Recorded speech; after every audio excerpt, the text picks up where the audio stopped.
Hello, everybody. Welcome to SnJs Middle Ground. I love that. That's the new podcast-ish. I love it. I think that's great.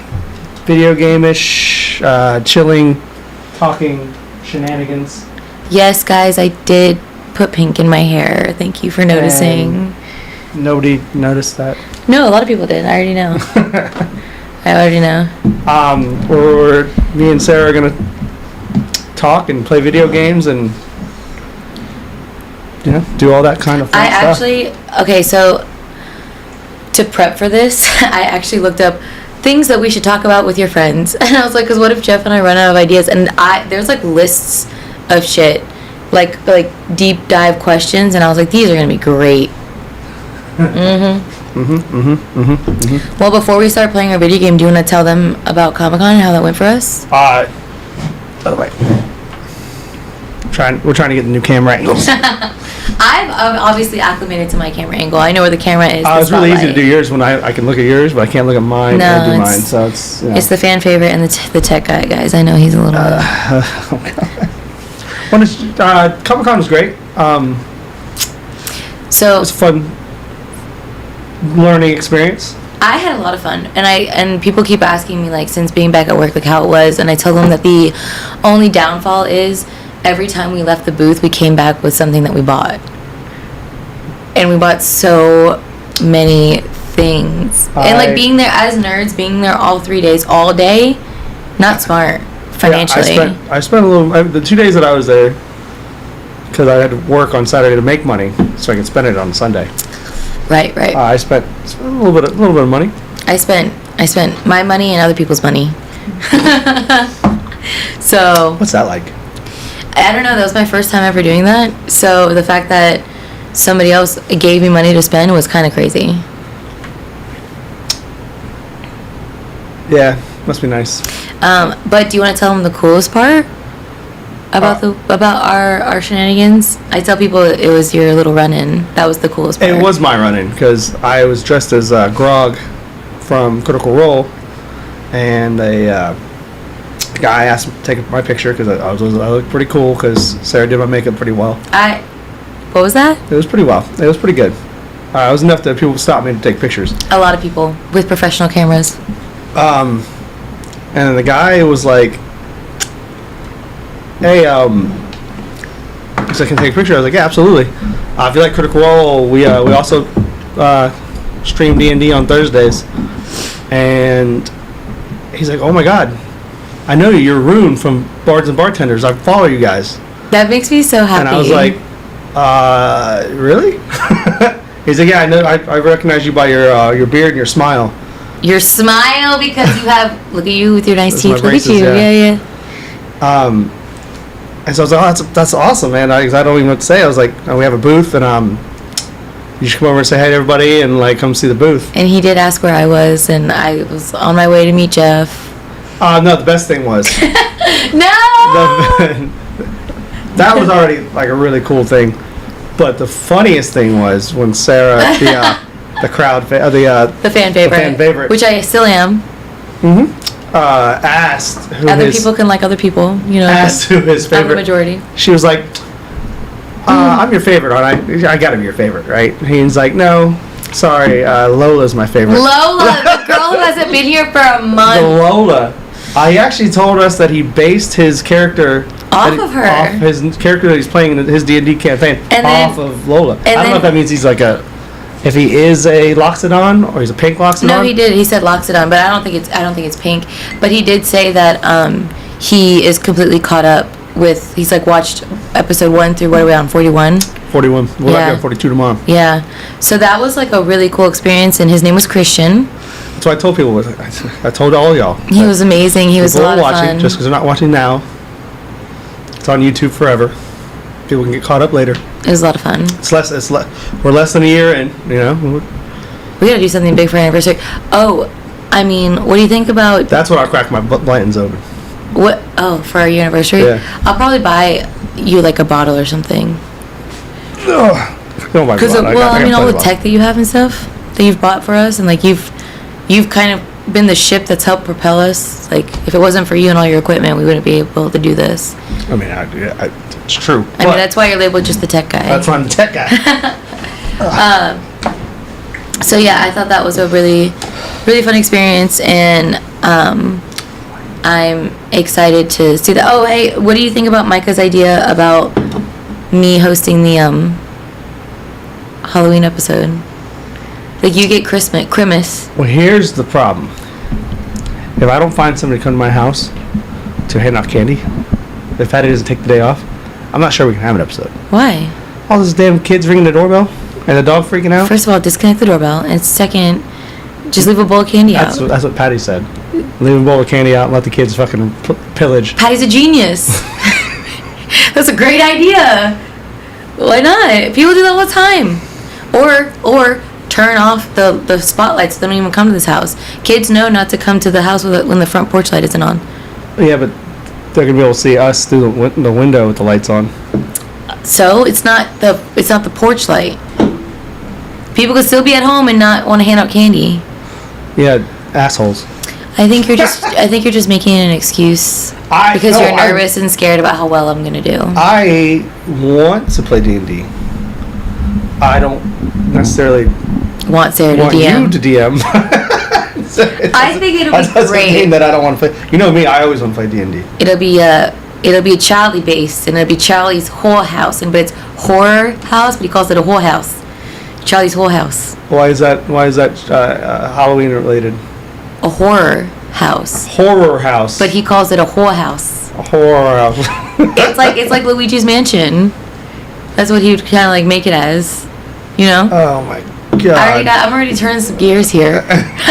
You're really. I'm already turning some ideas and gears. I would really have to talk to Micah because DMing is a lot and a lot. Okay, relax. Chill, bro. Chill, I get it. But I think it would be cool if, like, for special occasions, we gave Micah a break, and we had like because like it is cool when we do Lance Steerwarden games on Christmas. That is a really fun thing to do. You know what I mean? Yeah, I'm down for a Halloween special. Yeah. So. Are you ready to DM though? At this moment in time, no. But I have 2 months. Not only that, it's gonna be your first time DMing on stream. I'm not nervous to DM in front of people, but I want to make sure I at least understand what I'm doing. That's what you say now before you DM. Because I'm fine, like me and you talking right here, that's great. Because you can trust me to have a conversation. Yeah, me talking as room, me on SnJs, it's great, but me being the center of attention. But look who you're talking to about wanting to be the center of attention and wanting to be the star of the story, run the story. That sounds like right up I should have been DMing a long time ago. Yeah, but you can't be a murder hobo as DM. I sure can. Micah tries, but like he doesn't kill us. He could have killed us last episode. This is my 3rd character he's killed. I'm not us as everybody else but you. Because Micah has a hard on for killing you. A 4th character, that's... Hey. He said he'll help you if you need it. Who? Oh, is it Jack? Jack, yeah. Jack! He said he'll help you DM. Love it. You know what Jack... She's gonna need some pointers. Wait. It's a lot tougher than... Jack, I just want to apologize because the other day I was on our Instagram and I was like looking through all the Comic-Con stuff and I went to our messages and then I realized there's like a hidden tab and all of your messages that you had been replying to stories were under hidden for whatever reason. Like Jack's messages and replies weren't coming up in like normal messages. So there was a couple people in like the hidden tab. So I accepted Jack so now we can see all of his stuff, but I felt terrible. So I accepted it and I was like replying to his things. Sorry, Jack. That's weird, right? Well, it's because we're not following him. It only pops up for when that kind of stuff only pops up for people that don't follow you. Like you don't follow them, excuse me. You don't follow them if they follow you. It's how celebrities just have it flooded with people. Yeah. You know? Lots of shit. Wow, Jack, you're so nice. He said no worries. I was worried. That is weird. How was work? It was alright. Nothing. I hate Wednesdays, but I make decent money. So today, Cass and I went to Orlando. Can't wait to hear about this. Sarah, what did you do? Well, Nobody's asking that, but hey. well, Cass and I went to a, it's called K-Poppin'. And it's a... K-Poppin'. That is a name. It's an half K-pop store, half anime store. And, like, actually, she sent pictures to Knock, and, and Knock's like, we're going next week. So he's going to drive all the way to Orlando with Cass to go to this K-pop store. How big is the K-pop store? It's like an old, legit Office Depot that they remade. Like, it's that big. Cass walked in, and she was like, I didn't realize it was going to be this big, and I'm not even playing with you. The amount of anime stuff that they have there outweighs the K-pop stuff, even though it's called K-Poppin', outweighs the K-pop stuff. It's just K-pop is such a niche thing. It's such a niche thing here. K-Poppin'? That'd be cool. Like Kaname? They should have done something better. Well, I mean, K-pop is such a niche thing around here that they wanted to, like, that's gonna draw people in. You walk in the store and then realize it's half anime, you know? So you were so mad on at Comic-Con for I was livid. The lack of anime stuff. I was livid. There was a booth playing K-pop. I walk over thinking, oh my god, they're gonna have K-pop stuff. They didn't. And then I realized we were doing the same thing. We were playing K-pop songs and we didn't have any. Well, my playlist is K-pop, but so that's just your playlist. There's no need. Micah's interested in K-pop now. I heard something along those lines. Micah said, I need to talk to you about that K-pop you were playing. And I was like, no worries. We can talk about who your favorite is, what songs you like, what album you like, what era that you first like. The fact that you subsidize all that shit. Just got a new do-it-yourself laptop, so I'm transferring all my D&D stuff to the new one. Very awesome. Jack, what a loyal friend and fan. This is great. There was a time where he disappeared, and I didn't like it. Yeah, so he did. He actually had to do like things with his life, and I thought that was a little bit selfish. Yeah. Thank you. You took the words right out of my mouth. So, and then I got Cass. I got her interested in my favorite K-pop band right now. So hopefully by the time my K-pop band comes to America, she's coming with me. I'm dragging her along, even if I have to pay for it and go broke and not pay rent. Which I already don't pay rent.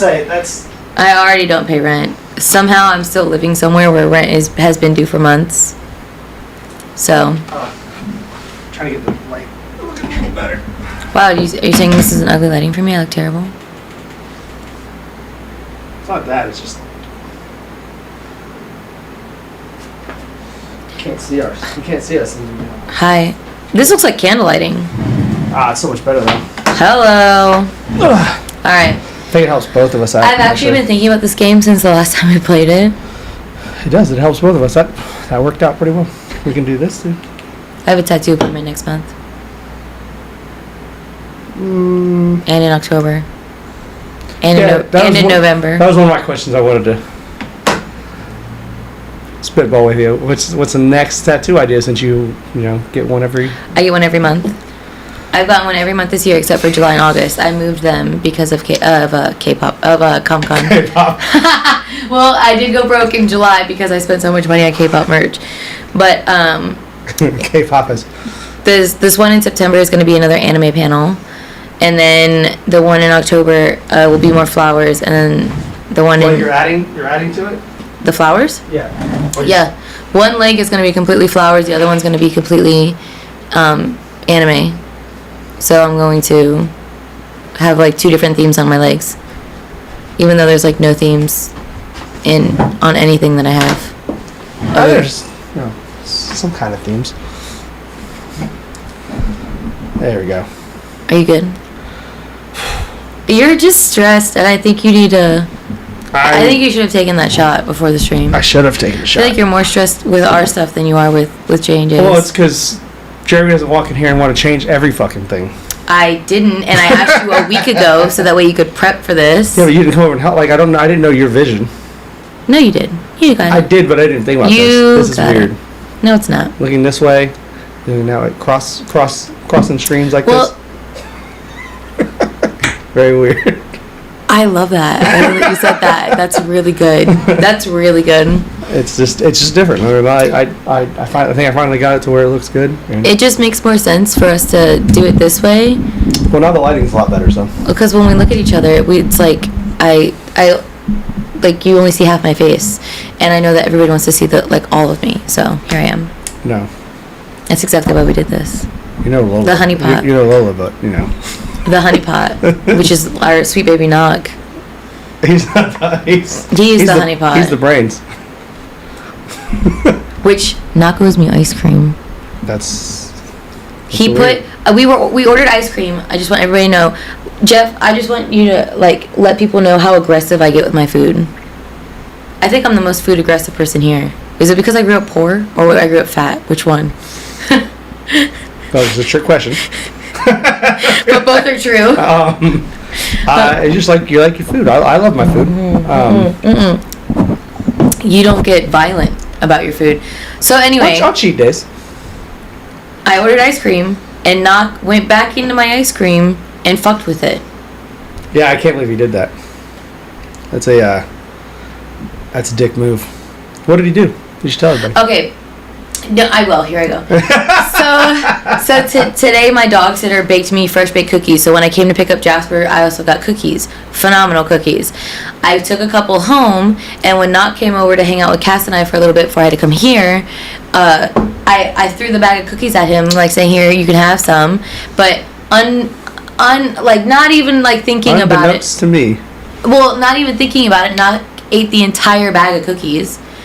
I collapsed on the floor when I saw the empty bag. And then, so how I know he did, and how I know he fucked with my ice cream was because he went in and put chocolate chip cookie dough in the ice cream. And I was like, is this your way of paying me back for the chocolate chip cookies that you just ate that were fresh baked for me? He's like, no, I'd never do that.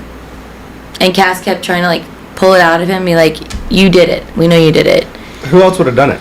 Right. However. Right, and then he goes, check the cameras, and I said, you know what, I do have cameras in this house, and I will fucking check them. And then he turned around to make sure there wasn't cameras facing where he had the phone. And I was like, what are you looking for, bud? I was saying, you just called yourself out right there. Yeah, what are you looking for? I would have blamed Jasper.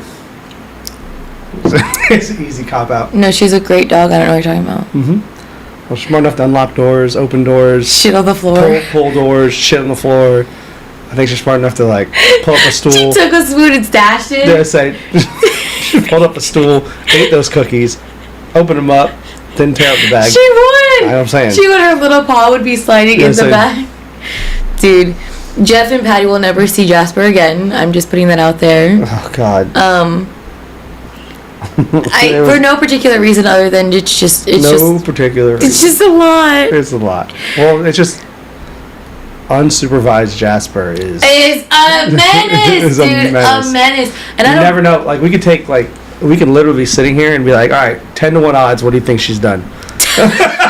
everybody puts their bets in, and dude, the last time she was here, because it had been a while since she's seen River, and she went ape shit. She kept opening Patty's door. I don't even want to say. I literally yelled at her. I was like, "You're so embarrassing." The fact that she, the fact that she knows how to open doors, open locked doors, and open doors that you have to push and pull. I say open push doors, pull doors. She literally, we were at my house, and she was opening the Raptor. She was able to claw her way in and then pull it open. And I was like, your intelligence level is super high, but you're such a fucking menace. Schizo level, she's psycho. She's one of those psycho ex-girlfriends that has to get in your house, which happened to me once. I've never done that in my life.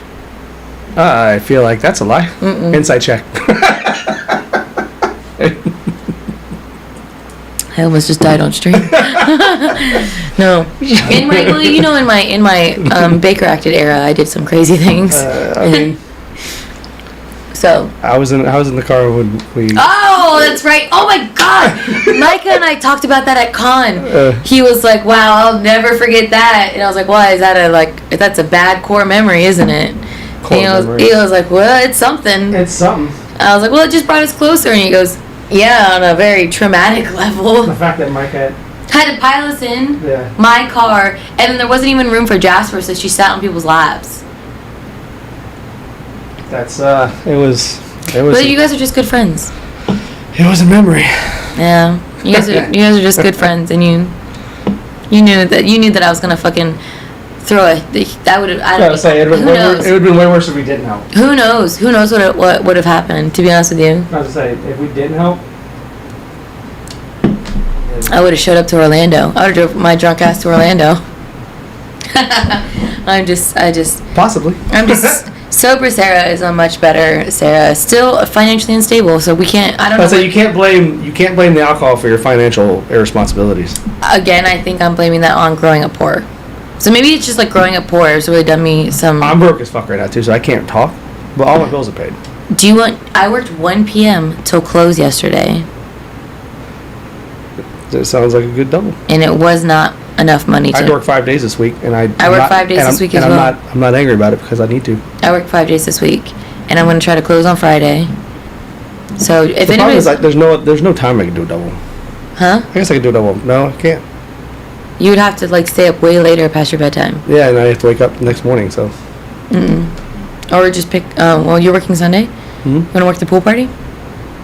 I'm working 11 with Micah. I'll work it. You work the pool party. I'm not working the pool party. I hate pool parties. Come on. It's not my I thing. You have so much fun at those pool parties. I've seen you dancing. That was once. That was one time. I hate pool parties. I don't know any of these artists. I don't know who the fuck these people are. I have no idea. I hate it here, man. Anyway. Okay, well, so, Jeffrey, I have been thinking about this game since we played it. Do you want to play a little bit, or I have questions lined up if you want to deep dive into some questions? Well, we can do both. We're pretty good multitasking. As a bartender, I think you have to be good at multitasking. I'm getting worse the older I get, but I'm still good at it.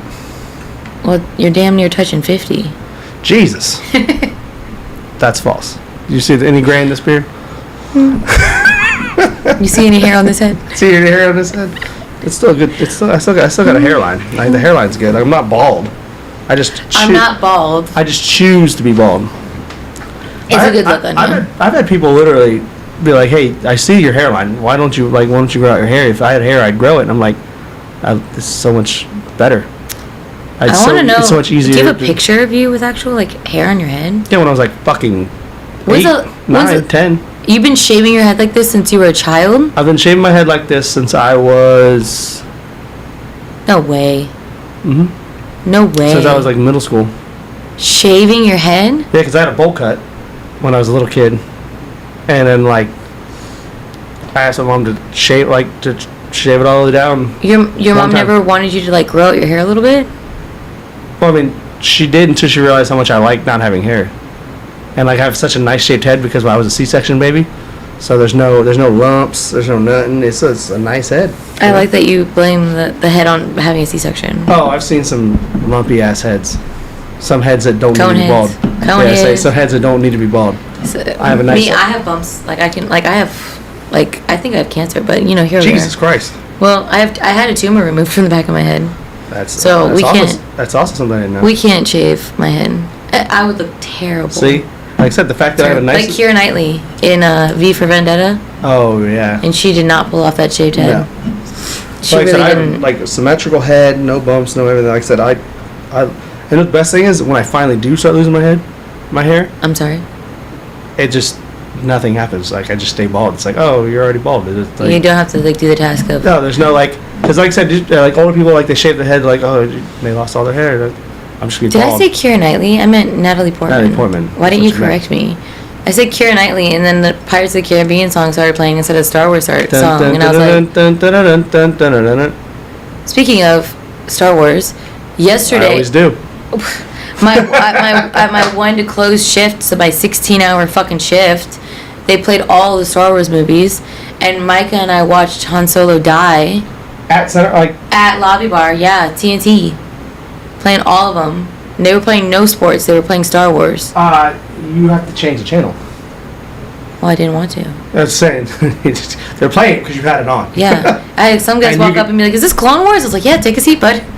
You guys are going to get real trouble. You know what's funny is if I would have done that, I would have got in trouble. Because my boy VT, he knows that I'm No, I take care of the. I told people that he came to visit and they were shocked. And I was like, yo, we're just that popular. You weren't there. No, but I saw him. Oh, did you? Mm-hmm. All right, cool. Because he came there with his daughter. So me and Micah took a picture with his daughter, took a picture with him. I miss all the celebrity sightings. And I know people were wondering where he was I'm like, at. I'm so proud of you guys. He is proud of me. Thank you. You guys. Mm-hmm. Me and Micah. A group of guys, like all of us together. Oh yeah. Guys, like that.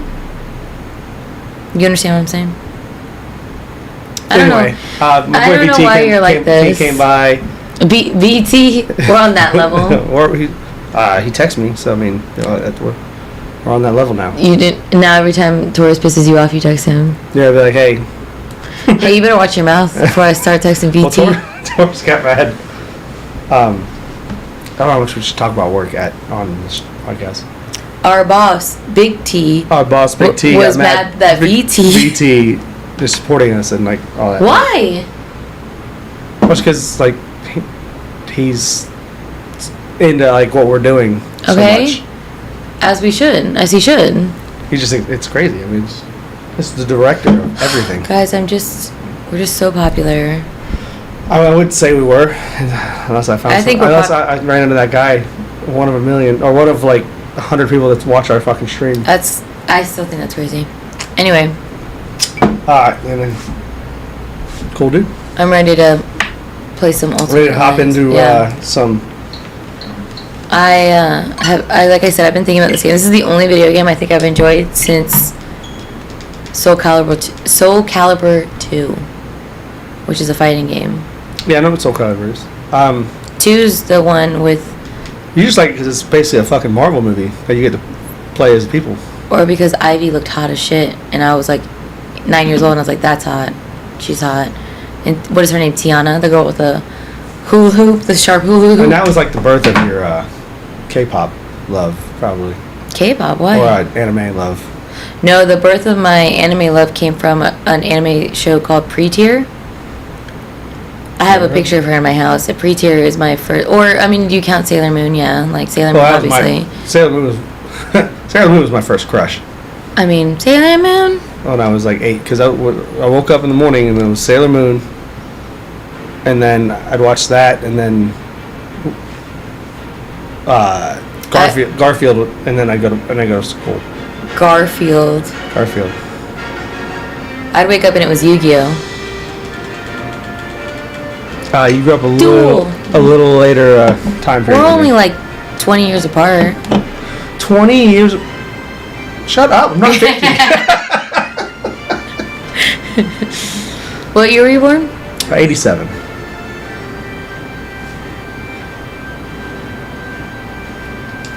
There's an expansion? The new Gauntlet mode?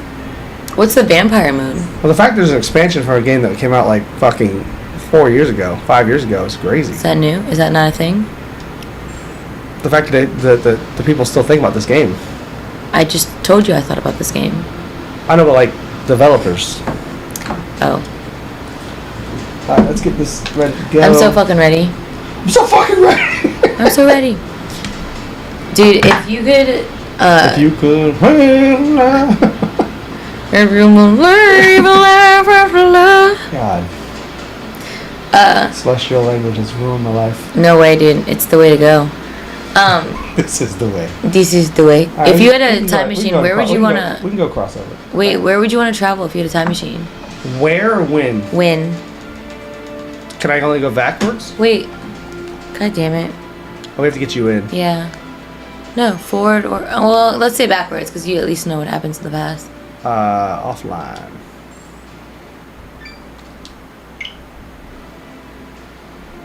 The Raft. Level 8. You wanted to be Scarlet Witch, right? Yeah. Did you picked Scarlet Witch and Thor? That's what it was. I picked Captain America and Wolverine. Well, yes, yeah. Because Captain America, Wolverine.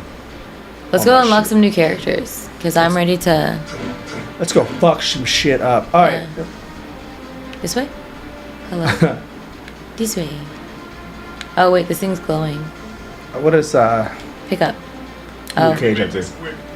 Being in lockdown brings back some nasty memories. Okay, Luke Cage. You didn't answer my question. Back in the day was up to the road. I'm working on it. His way, so I can't. Okay, Luke Cage is locked up again, apparently. I think I'd want to be this age, like a crisp 21, in in the, So we're lying? No, what? I am 21. Look at me. I thought we already did this. Oh no, we did a different one. Jesus. Oh man, Okay, so Chris 21. I'd want to be a crisp 21 in. So Oh, there, I opened that one. Oh god. 10 years ago. 10 years ago. I'm not even 30, bud. Bitch, you've been telling me I'm 50 this whole time. I'm gonna start aging your ass. Real quick. No, no one believes you. Anyway, so 20 years ago. I would want to probably be. Okay, I see what we're doing. I'm over here. Yee, over this way, this way. Okay. Oh I man, wanna- we done locked out Wolverine. Wolvie. Sorry. Okay, there we go. All right, go. Probably in the 90s, like when it was still like grungy and I wouldn't want to do it in the 70s. Too many serial killers. You thought the 90s were cool? Yeah. So we need to go to that side. There's a chest on that side. Hello? All right, so this is not the right way. This is the way. Oh man, I That is hate it. puzzles. And so does Micah, apparently. Oh yeah, Mike is really bad at puzzles. Here, hold on. Let me see what this one Well, is. that one's dead, so we don't need that one. No, that one shuts it. I can go to Wolverine and do it. You gotta touch this one. Come here. This one. Get in here. Get in here. Everybody in here? Yeah. Because this one's gonna open up. We can. Okay. Ugh. Go. Go. You go. Yeah, go. Guys. Oh, you guys hit are it following again. me because Hit I'm it a again. leader? Well, dude, they're in my way. Because I'm a leader. Okay. That did nothing. Oh, wait. This way. Hold on. Let me see. There it is. There you go. So yeah, that's an actual puzzle. Maybe Micah should take notes. I wonder if Mike is watching so we can, like, let him know that that's what a puzzle is. You know? Man, he's not watching. All our shit talking to Micah means nothing. Oh, there's people. Oh, this thing's a kill. So you want to go back to the 90s. I lived in the 90s. Yeah, but not at this age. Almost at your age, actually. No. I was 13 and 14 in the 90s. Oh, isn't that crazy? You just hit me. 13 in the 90s. Somebody hit me. I'm a Wolverine. Own the cap. Cap's the man. Correct. How you throw my shield? Hold on, I got to how. So why is Open. throw shield? Okay. Open. 90s were cool. I don't think I would go back to them. I should probably help you, shouldn't I? No internet, no cell phones. Yeah, I think that's what makes it kind of like people just living in the day and listening to. I you will know, say that Nirvana. I grew up in a time when like being a kid was really cool. That's what I'm saying. So there was no like internet or cell phone. So like we had to go out. Like I said, I've seen so many fucking memes about it and stuff like that. We had to go outside and play. So we had to ride our bike. If we wanted to hang out with our friends, we had to ride our bikes to their house. So like There's like. there was always like wiffle ball, football, manhunt, which was hide and go seek, but with a cooler name. I understand what manhunt was. Yeah. Yeah, it was Well, what would you choose? Like, would you want to go back into a time where, like, I wouldn't want to go too far back because I wouldn't want to deal with segregation. That's what I'm saying. Like I wouldn't want to deal with any of that shit. It's a weird question because I like the time I'm living in now, and I think my generation is the best generation, and the fact that we were the last You generation. said your generation? Yeah, You're a what? millennial, I'm also a millennial. but like early millennials, because early millennials get to live before internet, so we got to experience. I had a little plastic phone in high school, like a little plastic one. I was saying, but we had to live without phones, without internet, so we got to experience all that as like kids. and we get to live our prime of our lives with internet. So we get to live. We're the only generation that got to do both. So you're millennial, so you're technically part of that. We're the only generation that's ever, hear me out, ever Got to live both in get one. to live in both sides. Which I think is pretty fucking cool. Because Z gets to live both sides, but they're older and they're not enjoying it as much as like we are. No, because we grew up with the internet. Like as the internet grew, we grew with it. Yeah, we grew with the internet. They were older when the internet came in, which is still cool. What do you think about? We're literally growing with the time that we live in. So like, Do you think millennials are shitty parents? I say that because like you have Gen Z who is like kind of, and those are millennials kids. Gen Z is millennials kids. So like Gen Zs are kind of like, I don't want to like shit on it because we have Knock and Scarlett who are wonderful, but like you have a lot of them that are. I wouldn't. Let's see. This is one of those middle ground things. Yeah. That like, we're both millennials, but like I'm on the older side of millennial. You're on. I'm closer to Gen Z than you are. You're so close to Gen Z that it's not. I'm not. So, but I'm not. Cause like dude, the Blockbuster experience that was at Comic-Con. Yeah. I walked past it with Cass and she goes, "What's Blockbuster?" I said, Listen, we had 2 Blockbusters we were in the middle of. Like I think I told you about that. So we get to choose. No, I told Patty and. I used to love the smell of Blockbuster. I loved.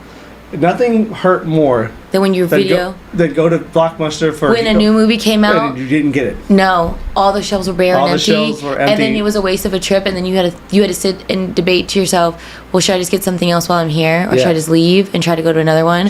And then they started coming out with like sections of like movie theater snacks and popcorn, which I was like, oh, movie night, and I can get all the things that I want, like snacks and stuff here. Oh, they always had that, and I love that. My Blockbuster like didn't have all that until like a little bit later, and then they shut down. But I said I had gummy worms all the time. I love gummy worms. That's one thing I haven't had in a year.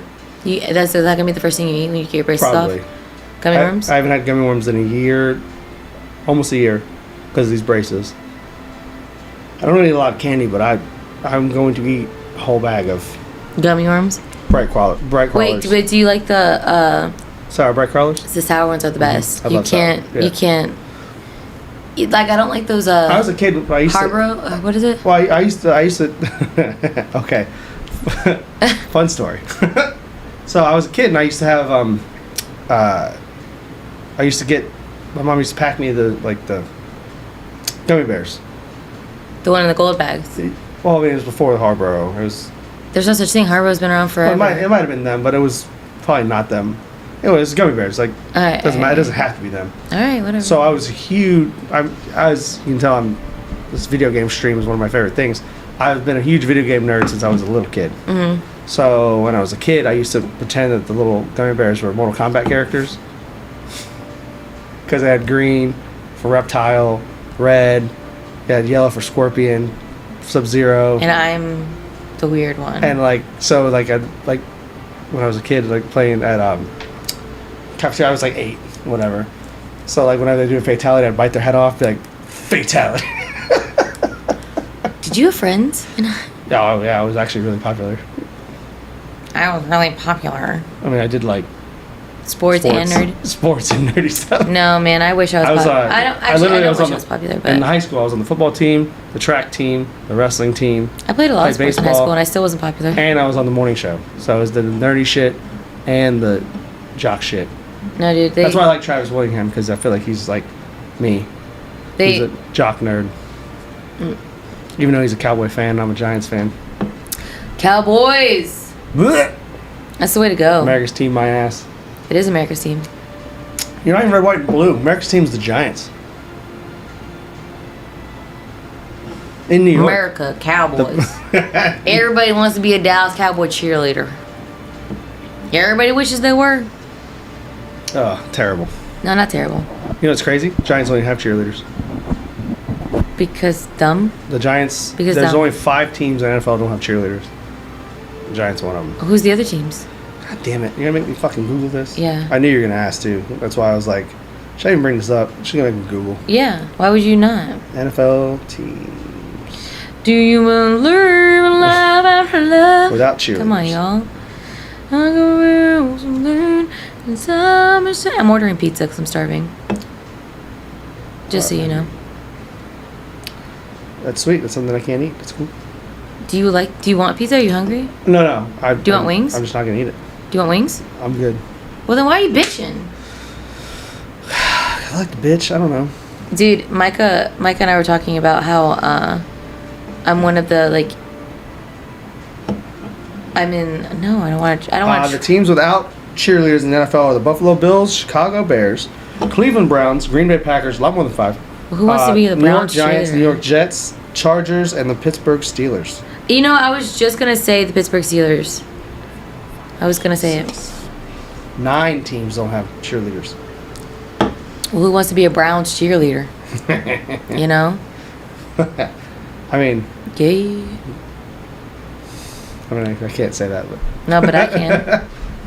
I surely can. stick it in the Browns. Anyway, so again, do you think millennials are shitty parents? Oh, back to that. I didn't want to get into this because I think the younger millennials and the Gen Zers are bad parents because there's no discipline. Okay. And why do you think that is? Because you can't discipline your kids anymore without like thoughts of people coming down on you with like taking away your kids. I'm gonna beat the shit out of my kid. I'm gonna kick my kid in the Can't chest. a lot of can't chest kick your kid. Yes, I can. Oh, that's true. That thing came out of my body. But like, not yours, but mine. There's also like a limit for what you can do. Like you said, you can't. I'll still feed them. Because if you kick your kid, then they're gonna go to child services, and then you're gonna get in trouble, and then it's gonna be a whole Let me thing. tell you a story. Because like Adrian Peterson whooped his kid's ass, and like Probably he as he went should. completely off. Like he Rip. beat his kid too much. Beat his kid too much. Okay, Like but there is a line. There is a shoved line. leaves in his mouth. What? Yeah, whipped him with Shoved what? leaves, like in a. Oh, my mom whipped him with made a me whip. eat a bar of soap Well, that's because you cussed. at a Christian school at Parents. See. I was on the playground at a Christian school, and my friend and I were at like one of the like playhouses that you had like climb up to the top of, and we'd be ducking behind and be like fuck and like this, and then I was like. I went, motherfucker! And it happened to be my mom that was driving by. And yeah, she was livid. Because I didn't know it was my mom. We were just yelling at cars. And me saying motherfucker, and it happened to be my mom. How old were you? I was in first grade. Oh, so you're young. My mom drove all the way from Hernando to Newport Richie to shove soap in my mouth. She drove me in that car, and she said, you wait. The whole 45-minute car ride was a threat. Funny story about that. I got my mouth rinsed out with something once. I told my mom I like the taste. Never happened again. No, man. She was cutting it up like it was fruit. Did you eat it? Yeah. Mine was like. No, I had to digest that shit. She said, you need to clean everything, including your insides, bitch. My 4th grade, I kicked out of course for saying freaking. Freaking? Freaking. That's how different of a time period we lived in. No way. I got in trouble because freaking was a cuss word when I was a kid. Before the internet, before everything got real wild with like outlandish shit and like. I got in trouble this is at my Christian school because I found my grandfather's like dirty magazines that was nice. mailed to his house. Like it was still like when magazines got mailed to your house Yeah. like that. And I was telling everybody about them, and like teachers overheard me, and I got my ass beat. For And telling your uncle? For telling other children about it and exposing them to it. Because At least you didn't bring it in and be like, hey, check this out. No, God, no. But I was like exposing other kids to that shit, like because I thought thus Sarah was starting to develop into. This is how Sarah got started. This is the Sarah. Yeah, dude. Well, because I saw it, I thought it was okay for me to go tell other people about it, not realizing it was like an adult. Like a super adult thing, like that's like the adult thing. You know what I mean? Yeah. I was in very frowned upon. I was in like 2nd or 3rd grade, and I was running around telling people like everything I saw in that magazine, and you want to know who caught me? My daycare teacher named Granny. Yeah, she was an older lady. We called her Granny, and she was great, but she did not play. She was an older lady that really, she blew that whistle, and you sat down. Yeah, Granny didn't play, and she caught me, and she went and told my parents. Granny? Yeah, Granny did. Granny did I not. still respected her after that because she used to give me 60 cents for Coca-Cola in the vending machine. Granny did not fuck. Said, Granny, you got any money for some Coca-Cola? My diabetes is acting up. My diabetes. My sugar's running low. Wow. That's a story. Do you believe in like ghosts and the afterlife and like spirits? Of course. Okay, but like what part of that do you believe in? Because there are some people that are like, I believe in an afterlife, but I don't believe in ghosts. Like I don't believe ghosts haunt something. I believe in ghosts, and I don't believe in an afterlife. So I'm the opposite. How does that work in your brain? It Like just, how does that connect? How do you believe in a spirit haunting a place, but then there's no afterlife? Like there's, you know what I mean? well, Or do you not just are you I just believe saying that there could be an afterlife. Like I'm not really sold. you're like, not saying yes or no to it? not say yes or no to that, but I believe in ghosts because there's so much shit that's happened. Like even at the casino, there's been The dead bodies in the elevators. not that. What the fuck? No. There's been like security camera footage that security's come and talked to me about, where like in the shop, they'll just be sitting there right where the old bodies were buried, that they moved to upstairs. We should probably explain what that when we're saying old bodies and dead bodies at the casino. I don't think everybody knows like what we're talking about. All right, so at the casino, The history of the casino is it's on tribal land, and the reason it's on tribal land reason it's on tribal land because it is sovereign nation. That's the land that the U.S. gave to the Indians to be their. That's their but country. It only became sovereign nation because we found, as we were digging up to make the casino, we found their bodies, and that meant it was Indian burial ground, which meant we had to give it to them to make it a sovereign nation because it was theirs in the first place. False. No, not false. That has been sovereign nation since I was a fucking child, and it was a bingo hall. So, Right. False. And they when they found the bodies. No. Listen. You're wrong. 100% you're wrong on this one. No, I'm not. My grandma has been taking. My grandma took me there when I was 8 to because it was a bingo hall, and then there was an Indian reservation where there was alligator wrestling. There was like a shop. There was a bunch of stuff to do. So they just found the bodies later on? No, they knew the bodies were there. That was their burial ground. You weren't allowed to touch. Like when my dad first came there before all that happened, it was fenced in. You weren't allowed to go in that land. Before the bingo hall? No, the bingo hall was there. But there was a fenced in area that you weren't allowed to touch. That was the higher up burial ground. They had that completely It was like sacred. sacred land. Okay. That is not how I understood it in their oh my god, what's that? What's your first couple orientation? That is not how I understood it. That is not how JWoww explained it to me. I've been going there a long time, and I say my dad is a lot Cherokee that he could be paid if he actually fucking wanted to. Could you not get paid? If he took, I might be able to. Okay, so go get paid. Go get that money. His grandma on both sides were full-blooded Cherokee. Yeah, so go get paid. Anyway, so that land has always been Seminole land. That's the Seminole state. Like they have their own state. Because that is not how I understood it at all. And like my dad said, like when they first had it back then, like whenever the bingo hall happened and all that, there was a spot behind where the cafe is now. That you weren't allowed to fucking go on. Like it was fenced in. It was behind a tree, and it was like the council oak. It was the oak tree, and they're all buried around there. And it was sacred. Like nobody touched that. And then they started expanding, and so they decided to dig up the bodies, and move them into the walls of the casino. No, into a part of the casino where they're still like there. Aren't the bodies behind a certain bar that we know of? Well, they're in the casino somewhere. Well, we know where they are. Or they might have actually moved them away, but I know they're. Last I heard, it was behind a service bar. Yeah, they dug them up. Okay, all right. So that's what we're talking about when we're talking about the dead bodies. Yeah, Sorry, go ahead. So crazy as shit. So like I've had people from security literally tell me there's footage of like people like working at the council or the cafe retail store, and a shot glass just go flying across the fucking room and break against the wall. and nobody around besides the person sitting there. Like the person at the front desk? Yeah.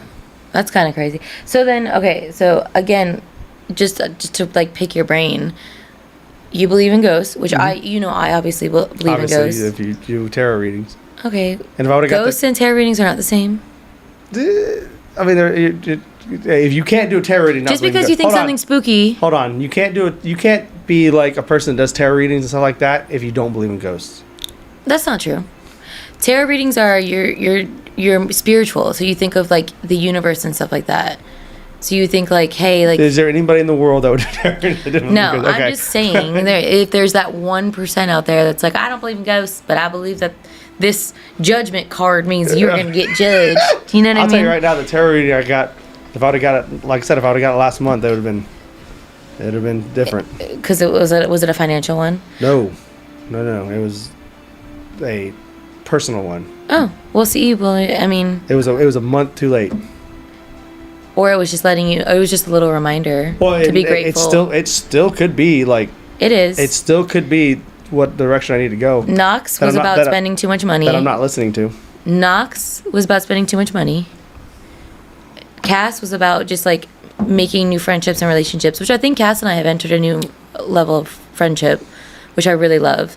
And then Micah and I shared a reading because for whatever reason I took a reading and I put it in my tarot card holder that just kind of shared a reading with Michael. Well, listen, I took a reading and I put it in the tarot card holder just for like display or whatever, and it stayed there the entire weekend. And when I gave it to Micah, I was like, I think you're meant to have this one. When you open it, it talked about like it was just a very like you're working closely with somebody, like lean on your friends to help you get through like a really stressful time. And Micah and I, this entire past month, we have just, our thread like between Micah and I is just talking about like Comic-Con and prepping for it and should we do this, should we do that, like that kind of thing. Like it was really like I read it and I was like, wow, this is really good. And he goes, I know, I think this was meant for the both of us. So I think like I had not knowingly set it aside for Mike and I to like read it and then appreciate that we really helped each other get through this stressful time, because everybody knew how stressed I was because I can't. Well, because I can't keep my mouth shut. People that don't even know who we are knew how stressed you were. Yeah. So like even my guests knew. I saw guests that like after Comic-Con and they were like, "Hey, so how did Comic-Con go? I knew you were really stressed about it." Yes, I was stressed about it, and let me tell you about it. You know, like. Well, our managers came up to us. It was like, "Hey, Sarah, okay? How's Sarah doing with this?" Is Sarah okay? Well, I am. She's doing great. I guess. Yeah, she's made it through. But anyway, she's doing fine. Back to my initial things. Shit, sorry, I keep. No, this is what the podcast does. I know, but I keep sidetracking. You go off tangents. Mine was about being strong and getting through an emotional thing. No, just being strong, like being independent. Oh, you got the strength card. Mm-hmm. You got the strength. Being independent. What is that? Ten of Swords. The Ten of Swords. And you got a Queen.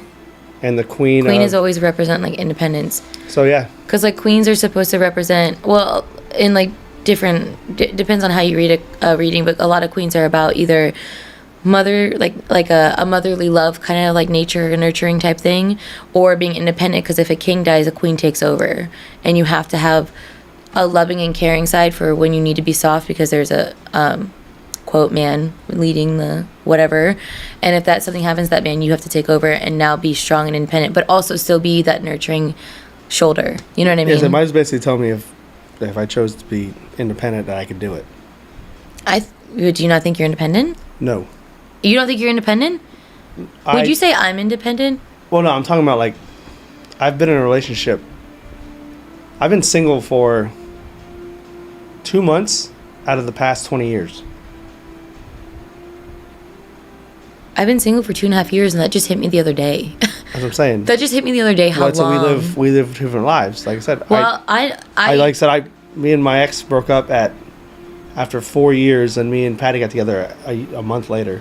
Well, first of all, Patty's 10 great. years, and then 10 years together with her. Well, and I mean, I think you and Patty, but this is just me outside looking in. I mean, I don't really know too much about your relationship on that like level, but like I I've never been single this long in my entire life.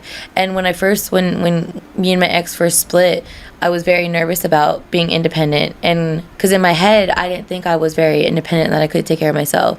But now, like, being the person I am today, like, I'm so independent that I don't think I could be in a normal relationship right now, because it would take a special kind of like partner to be more independent and more dominating than I am, and that's tough. That's real tough. You know what I mean? Real tough. That's real tough, because I'm gonna tell you, this is how it's gonna go, or it's not gonna go at all. I would say to find somebody more dominant than you would be like. Name somebody. Name a celebrity. Name someone you look up to that like, you can't. Not that I'm aware of. I don't think you would have to find. Well, somebody, this is where you'd have to find somebody submissive, but also dominant, because nobody's gonna out dominate you. If anybody out dominated you, it would be a problem. And if you actually like a found somebody- personal problem. well, like you, Oh, yeah. I don't think you would. I don't think you. I had a relationship before my last ex where we fought Because constantly. your last ex was submissive as fuck. Yeah. Oh yeah. But you need somebody that's like, because you won't be happy with somebody that would out dominate you. Well, but clearly I also wasn't happy with somebody, and I But wasn't also you don't too submissive. Too submissive. You want No. somebody with their own. Because if you let me walk all over you, as I've learned, it's not, because he was the most submissive guy I've ever dated, and like, Which could work in some situations, but not all. not all. Not all. Like he tried to put his foot down, and I would break his ankles, and then he'd be like, "Okay, well, we'll do it your way." But now that going back to this, it's funny because Cass and I were talking about this today. Now that I've been sober and single, because like this is the first time I've been sober in my entire life, but now that it's been a year of sobriety and singleness together, I feel like I could have a lot more patience with things. I'd be able to listen more and sit down and think like, okay, not everything has to go my way, which is crazy, which is insane. But I think that like also happens, and this could just be me thinking I'm better than I am, but like in my friendships, like when it comes to like, if I was to argue with you about something, I would want to stop the argument however I could, because I'd want to preserve our relationship more than I'd want to be right. Does that make sense? Oh no, it makes perfect sense. Because I know that's not you. Oh wait, That's not me at all. no. But I would rather. like I said, I'm submissive and dominant, because like I think Patty literally, I'd say whatever she wants to do, I'm down. well, yeah, you're like a go with the flow. Like if whatever's happening, you're down for whatever. Yeah, I'm down for whatever, and like I'm not like it's whatever. But as you know, and how people probably don't know, but I have to be right. It's not even like I want to be right. It's like an innate need that Jeff was born with that he can't stop. it wasn't. I wasn't born with it. It was beat into me by my older brother. Because I was a younger brother, and my brother used to beat the fuck out of me. So I had to be better, and that's all I want to do is be better. And now, like, if I'm arguing with you, there's a 99% sure I'm right. Well, I mean, 99% chance I'm right. let's Because talk. I'm not arguing wait, if I think I'm wrong, I'm not gonna argue. Well, let's unpack that for a second. Let's say you've been arguing for a minute, and you genuinely think you're right about something, and then as the conversation begins to turn, you're like, oh shit, I don't think I'm right. Do you still argue because your pride gets in the way, and you're like, shit, No, I don't? if I Google it and I'm wrong, I'll say sorry. And I will, because there's been. But what about? There's been like well, there's I'm been a not few talking. times. It's not a lot. not a whole lot does it happen, but when it does, Okay, but let's say I'm not talking about like the sky is blue kind of facts. Like, oh, I Googled it and the sky's actually green. I'm sorry, type shit. the sky's not actually blue. There's nothing actually blue in the world. I know the ocean's not blue. Nothing's Like, blue. No, There's no blue in the world. it's reflective. Yeah. I get it. That's science. I believe in science. Nacho Libre. Sorry. Yeah, science? Anyway, what if it's like an emotional issue? And so let's start with this. Would you say you're an emotional person? Highly. Emotional. Okay. I just told you I've been in a relationship.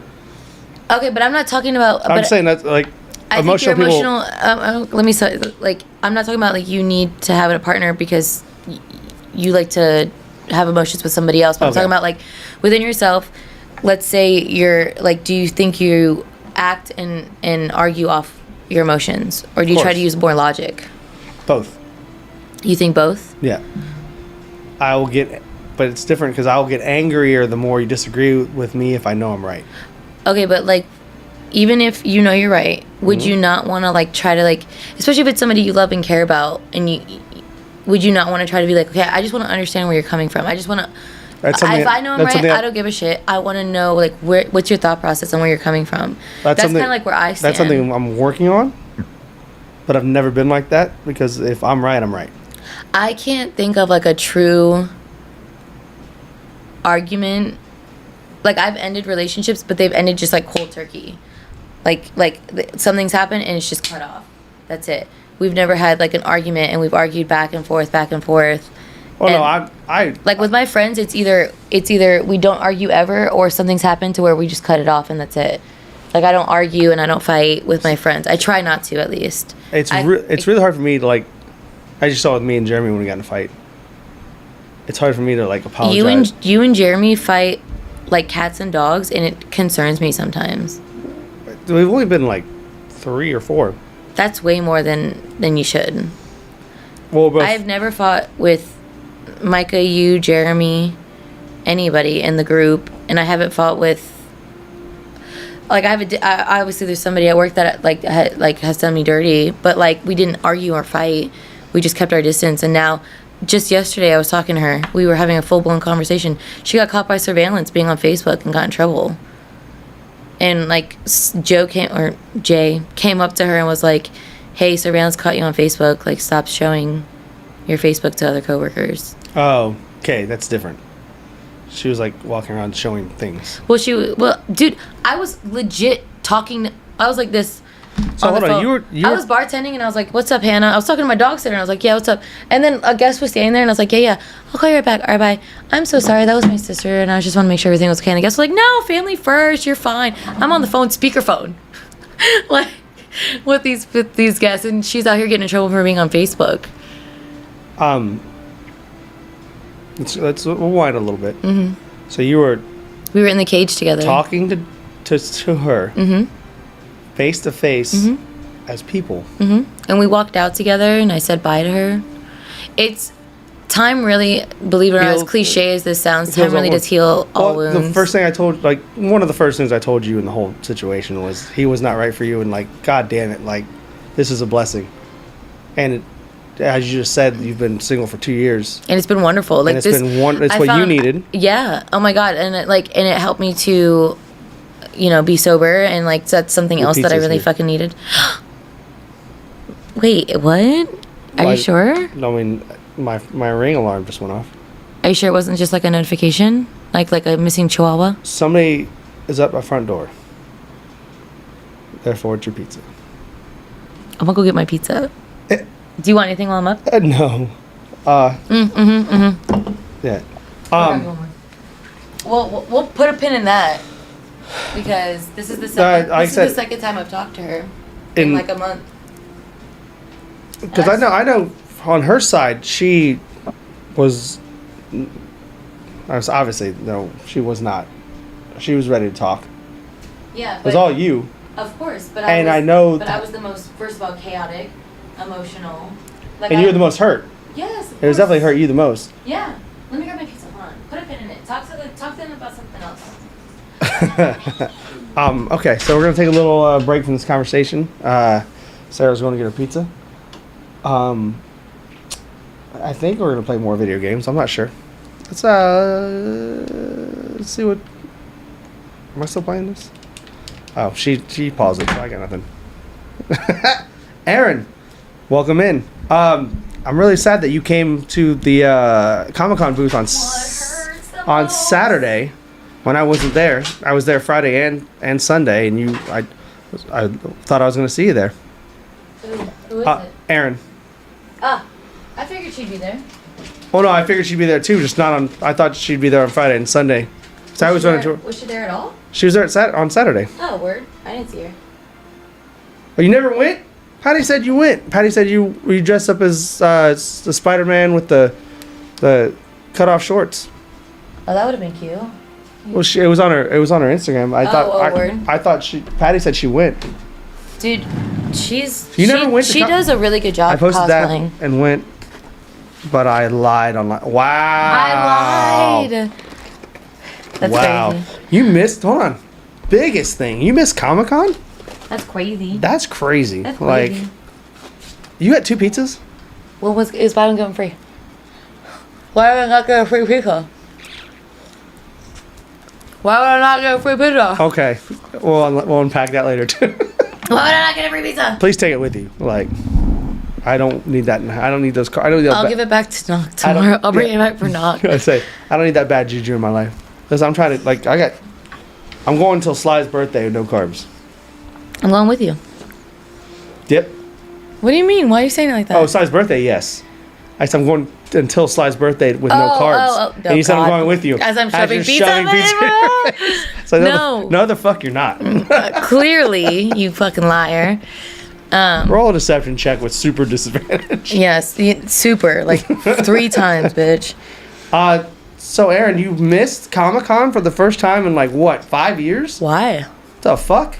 Her cosplays are always so good. It's so good. Mm-hmm. And I've been with her like 3 years in a row. We used to go every year together. Mm-hmm. Weird. I don't know. Crazy. Crazy. Icanar, a tragedy. It is a tragedy. That's wild. You missed a really good Comic-Con. There's some good stuff. I spent way too much money. And we had our own booth, which was really cool. Which we made enough to pay for the booth, which is literally all I wanted. And then Micah wants to pay us, and I said, no, put it in the bank account. Yeah. He said something to Jeremy about paying us for our time. And I'm like, I'm not doing this for money. I'm doing this. I get to walk around Comic-Con dressed People up. know who you are. And I say, people know who I am for the first time. Oh, Aaron, you missed the fact that I ran into somebody at Comic-Con who knew my character's name and who I was. And it freaked me the fuck out as he was taking a picture with me. So I love that for you. yeah, no, it was still it's still the best part of my year. You life. came up. You came up to me so giddy. I Guess know. what happened? I know. I was like, you got liquor? that would have been also the same face. The bar's open.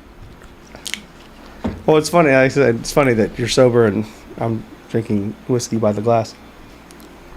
Literally, it's my job. This is my job. Bartending is what pays my rent, sorta. Like I said, I love the fact that you and Mike are sober. I was sober for a month and I was like, I feel a little better. If it being sober, like especially for super extended amount of time, is amazing. And like going to Sly's like birthday thing, Qua Good luck. was like A party bus.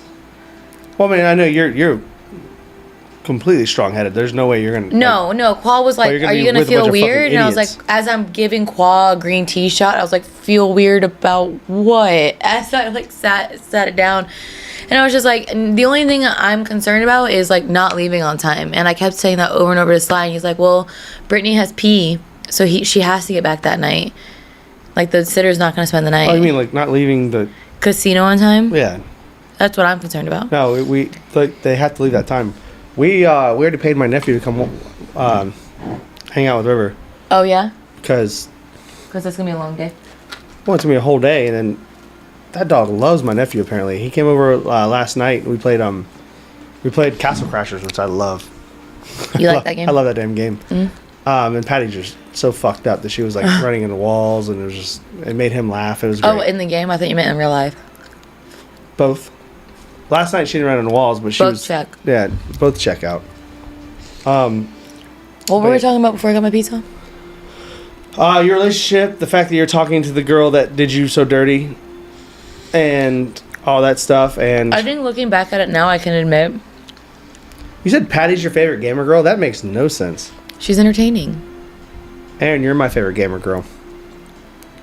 Even though I don't game. we haven't played each other one-on-one in Magic yet, which I'm looking forward to because I'm pretty good. Pretty good. Can't capture me. I say I'm 50-50 with Jeremy right now.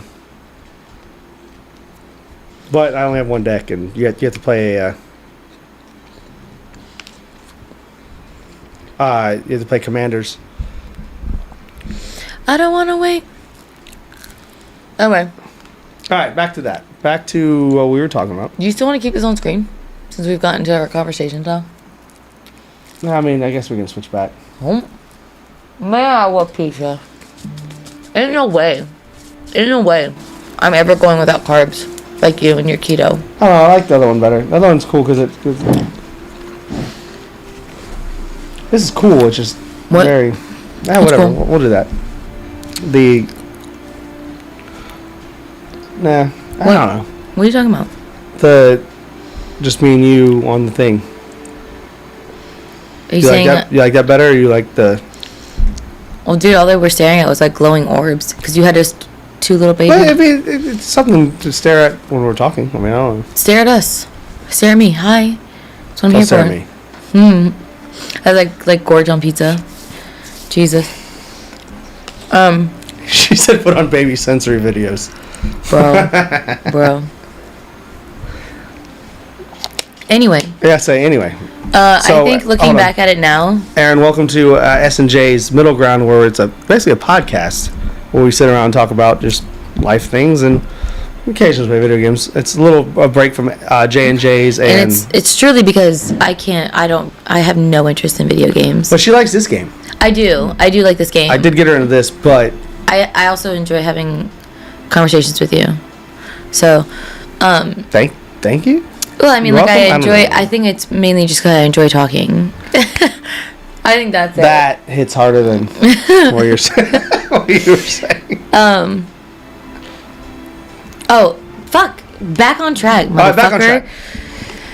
I think looking back on it now, I can really admit, like, that was something that really needed to happen, and I'm very happy. Like, you should be happy for your ex, no matter what, that they have found their life partner, like, that you were a stepping stone to help them get to where they wanted to be in life, and if you really loved that person at one point, it was... I think stepping stones are rough. I don't think so. No, I don't think so at all, because if anything, he was my stepping stone to get to where I'm at right now.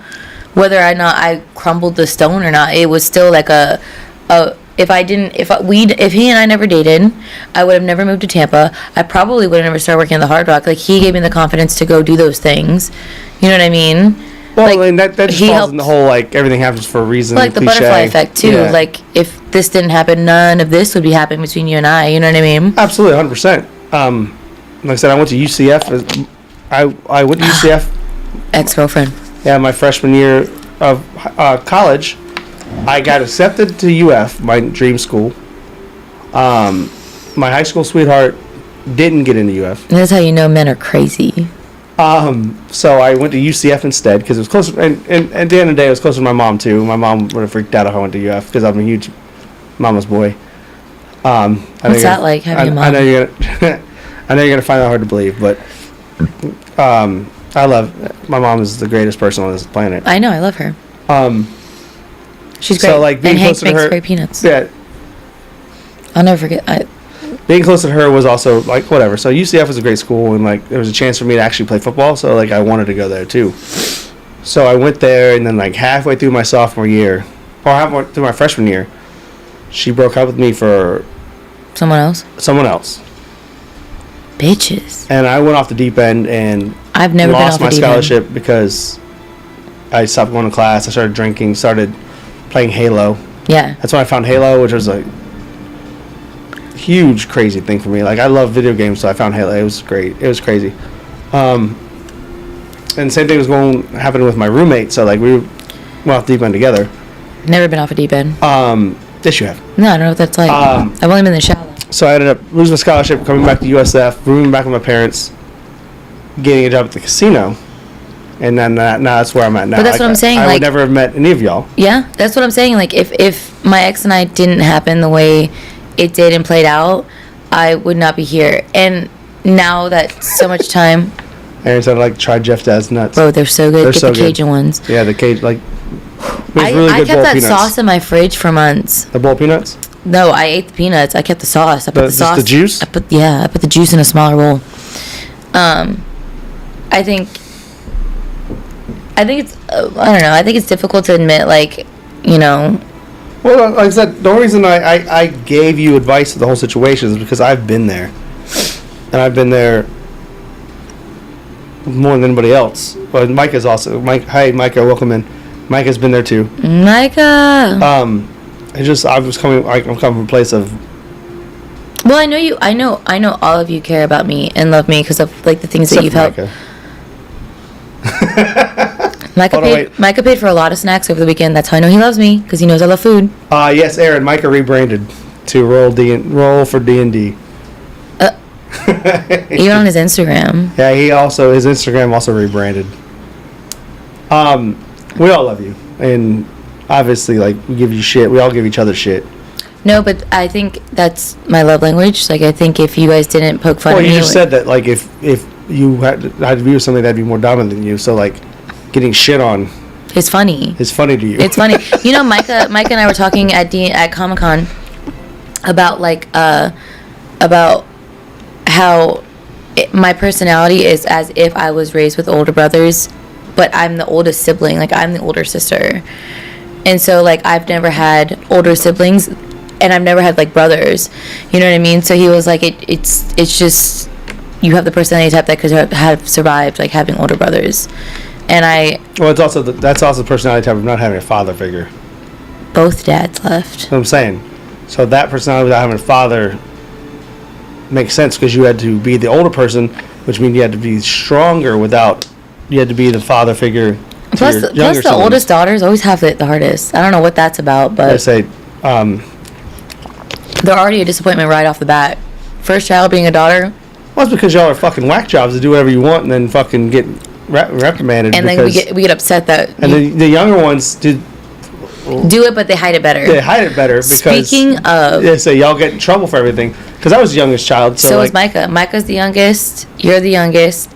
Knock is actually the oldest. He has a half brother that's like 5. Well, his mom looks like she's fucking 20. She looks younger than I do. I know what I'm saying. I thought it was Cass when I first saw the picture of him and his mom, and I was like, "Is that Cass?" Oh, is that Cass? Scarlett's the youngest. Destiny is an only child. Who else? Jeremy's an only child. I'm the only one that's the oldest out of all of us. But anyway, back to topic, which is... Where was the topic? Where the train derailed. I had a conversation with her. We had a conversation together. Oh my God. That's where it was. It's been 1 week. 1 week. It's just so funny because Michael was singing that song to me the other day. It's been 20 minutes since we talked. 1 week since you looked at me. Since we're going back to the conversation. God. Anyway, so everything happens for a reason. And I'm at that point where I'm very happy now for them, and that's a genuine, like, I genuinely feel happy that they are happy together and that they're able to, like, have a healthy and happy relationship. Like, I would want him to be in a much healthier relationship than what we had. That's like should be your goal for your ex, you know what I mean? Or because I was the ex that ruined everything, so, like, obviously I'm not going to sit here and shit on him because I was the one that did the wrong. But so even that, like I said, when the whole thing with me dropping out of college, the girl's still with the guy she left me for right now, and they have 3 kids, and they're married and happy. Well, then, and I didn't do anything wrong. Yeah. So, like, I'm still happy for her. Mm-hmm. So, like, I didn't do anything wrong. But I mean, at the end of the day, are you happy that it didn't work out? Absolutely. I would not change for the world where I'm at right now. Right. That's what I'm saying. So. Like I said, if I would. I think her and I are slowly gonna be able to. Slowly, you're just in the cage talking, like. I made eye contact. You made eye contact and talked to her without dry heaving. I actually said bye to her without dry heaving. At you. Stop. I was very dramatic the first year of my hurt. You literally dramatic. You can ask. I know you would literally lose your job if you were at 9 points and you were scheduled with her. You were very dramatic. I know. But now here we are. That's and what look I'm at saying. us. Look That's at us. Who would have thought? You said that you talked to her in the cage. I'm like, literally 6 months ago, no, you were ready. You were ready to just, like, throw it all away. That's not true. I'm gonna throw away my shot. You were throwing away your shot. No. Your healthy shot. Nah. So anyway, yeah, I actually said bye to her. Like, we all walked together in the hallway, and we all, like, me, Susie, her, Cohen, we all, like, walked, and she went one way, and I said bye, have a nice night, and I left. So I'm happy that they're happy. You know what I mean? Especially if she was once my friend. Like, that's something you should want for your friend. You should want them to find a partner and have a healthy and happy relationship. And if it hurts you, you know, we're gonna move past it and move on. Well, get over it. Well, you said time heals all wounds. As cliche and stupid as that sounds, it really does. I was like, fuck you, Jeff, that's so stupid. Now I'm like, Jeff, that was really good. That was one of the first things I've told you. Is that yes, it hurts now, and yes, it's going to hurt 6 months from now, but 2.5 years from now, you're going to sit in front of me and tell me it's okay. 2.5 years from now, we're going to sit on a podcast. A company that we started. Can you believe we're business partners? That's what I'm saying. Sometimes Micah and I stare at each other, and he's like, I can't believe I'm in a business with you. I'm saying. We're going to sit 2.5 years from now. Can I get a company card? No. Like never, Sarah. Never. Like never. Maybe one day. No, don't give it to me. You guys cut me the check. Don't give me a card for nothing.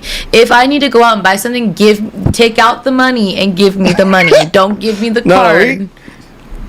Don't do it. We all said you're not involved in fucking finances. I agree, but when you say we all, I'm included in that we all. Don't put me in it. It was.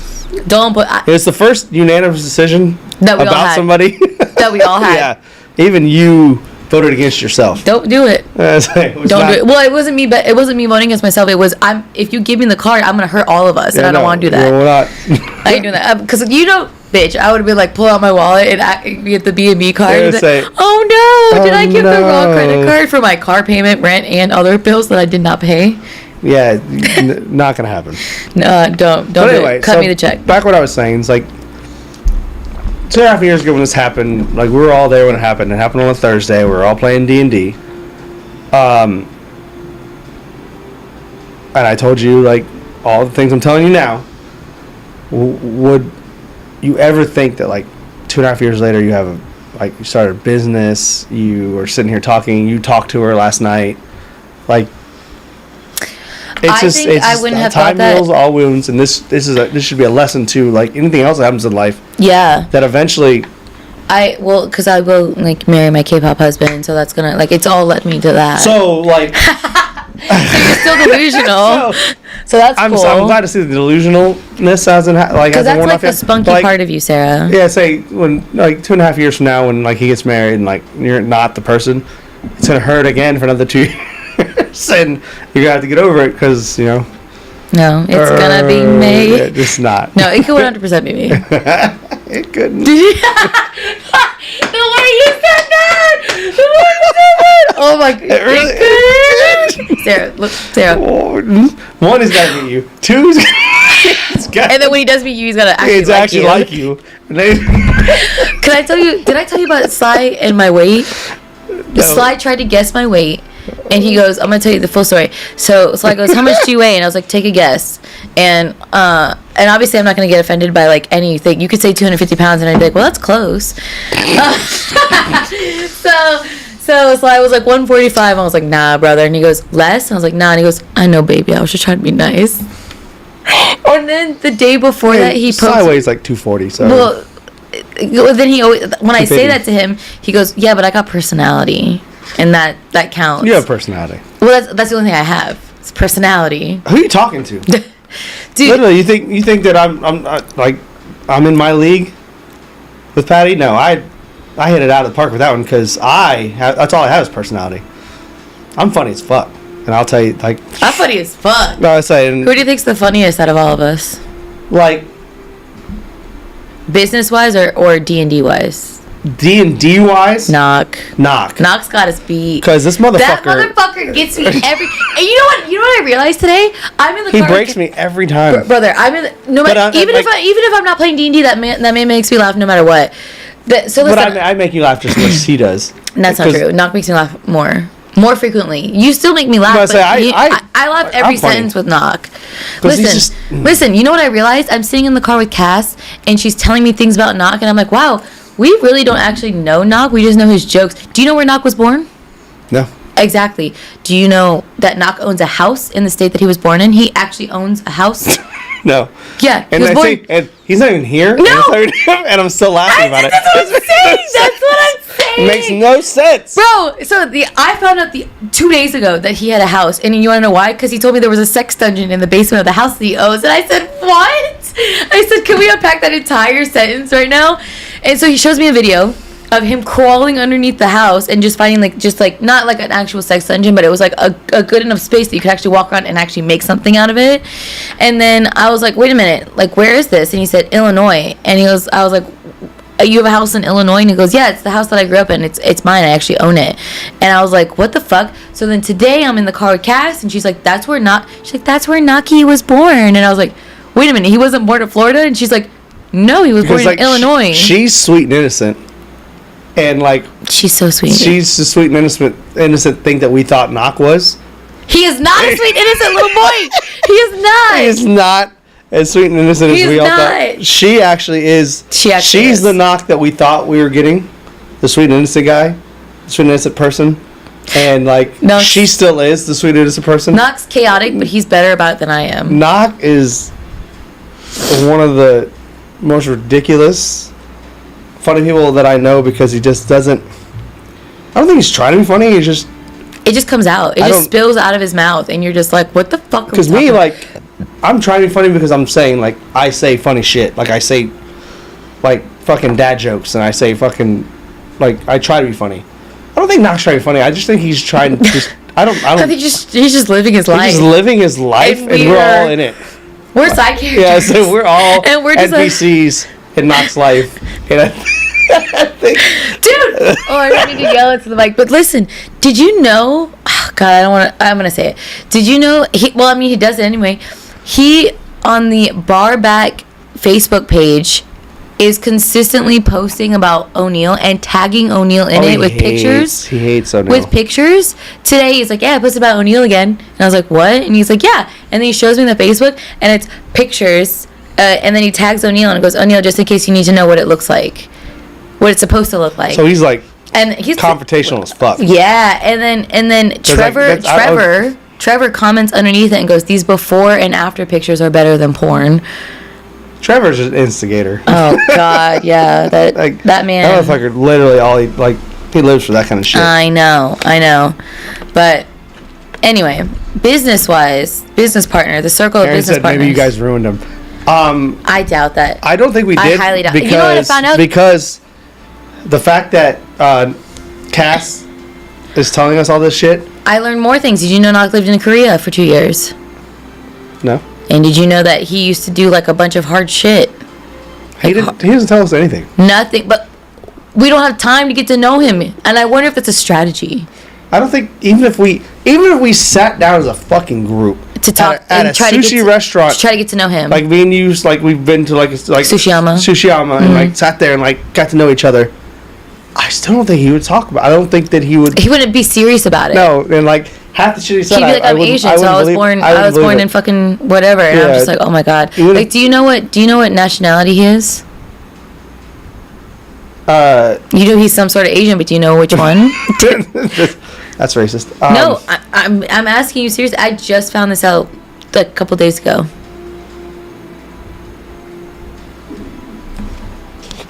Fuck. He's told me before. I don't know. She just told me, Cass told me today that his dad is Vietnamese. I think that's what she told me because she said a language that they spoke and I thought that was Vietnamese, but I could be wrong. But he's Korean. Yeah, and he was like half and half, and I was just like, I really don't know this man the way I think I do. I really don't. Cass was teaching me so much shit about him today. It's insane. That's wild because I said it. Do you know when his birthday is? I'm really good about birthdays. I think that's... What's my birthday? February 12th. When's my birthday? I'm terrible at birthdays. I'm like a January...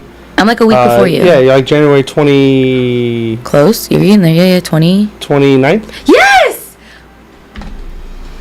Yeah, so you... I'm sobbing. Yeah, so you're like right there before me. I'm like a week before you. Yeah. Something like that. Knox is the 2nd. Of... No, yeah, 2nd of October. So he's the next birthday coming up. Oh, he's the next one. He's the next birthday, and I sort of have a plan going, but I got time to think about it. No more confetti. No, I know. I'm looking at confetti right now. Like But also no racist. Knox gonna love whatever I do. Because I heard you said something about. Knox gonna y'all love too whatever busy I do. playing make believe and not trauma bonding. Don't worry, Aaron. We're a trauma bond. Like I said, we just haven't had time. Like I don't know, knock. No, you've trauma bonded. You've seen me and my trauma, and you bonded with me. I've trauma bonded with everybody in the group besides Knock and Scarlett. Scarlett is a wild ball of sunshine. Like that girl is so happy at all times. Even when we've all seen her literally crying on stream. Bro, but and still 5 minutes later, her brain switches to a happy, joyful mood. Well, because she doesn't want to put that, which I love about her. She doesn't want to put her trauma on other people. Could never be me. I say, and somehow she switches it off. Like I know.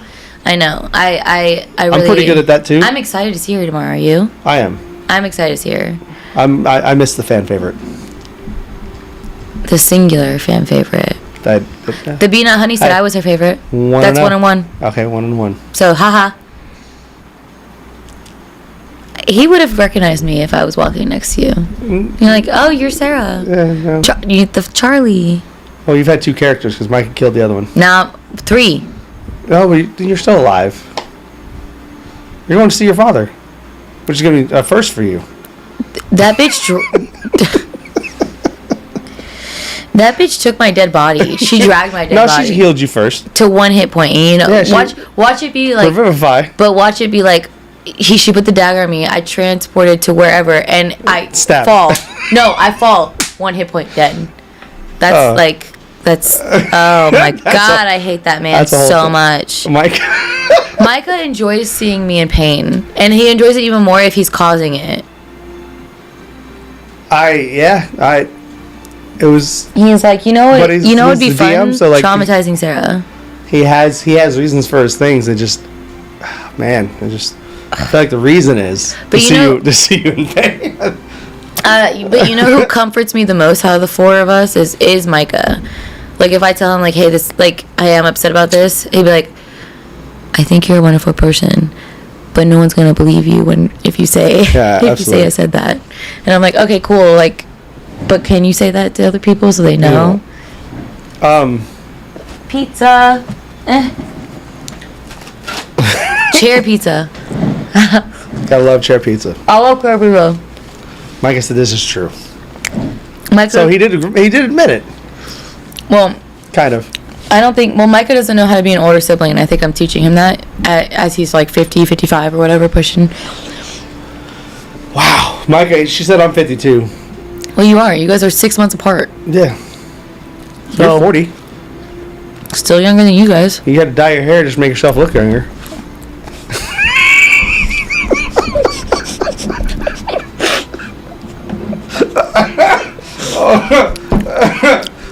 Welcome to the podcast. Tattoos my arm fat so no one notices. My little chicken wings. And I'm tattooing them. Like, you guys will never notice. Aaron says I like the pink hair. I do too. I'm the one that told her to do it. You like the pink hair? Thank you so much because it was an accident. I'm the one that told her to do it at Comic-Con because she was so self-conscious with it. She didn't want to fucking dress up on Sunday, which is fucked up. Well, I would have been somebody you don't even know. It would have been 02. Do you know who 02 is? Oh. Exactly. It's this girl that I have tattooed on me. See? I would have known that. No, you wouldn't have. I would have dressed up like her, and you would have not even. I have the horns and everything. And I would have pink hair. What's it from? Darling in the Franxx. I'm lost more. Lost more. Dude, because 02 is a sexy ass cosplay. Says I have a 02 cosplay too. Wait. Do you have the 02 that's like the suit, or do you have like her like army like? That's the one I have. I didn't get the suit because I would not have looked good in that like one piece suit, dude. I did not. I have like it was like an army like admiral jacket, and then she's got like her little horns, and I would have had like leggings and like short boots. Her suit is suit that when she goes, because huh? You didn't do it because... Oh, I didn't do it because when I washed the pink out of my hair from day 2, it was still in my hair. I was so self-conscious that if I did it again, it would really fuck up my hair, so I didn't want to put more pink in my hair. And you can't... Well, you can't be 02 without having pink hair. No one would know who you are. I'm saying, I told you that you look really good with pink hair, and it looked awesome. You told me that when I was already here. I couldn't do anything about it. I know. And Patty's like, hey, you saw Sarah put... She dyed her hair more pink, and I was like, I told her to. I mean, like, this is pretty cool. Yeah. So, and this isn't even dye; it's wax. You know, so. you're not gonna meet your K-pop husband with like normal blonde hair. But you know what else? I don't think they can marry somebody with this many tattoos. Oh, is that a thing?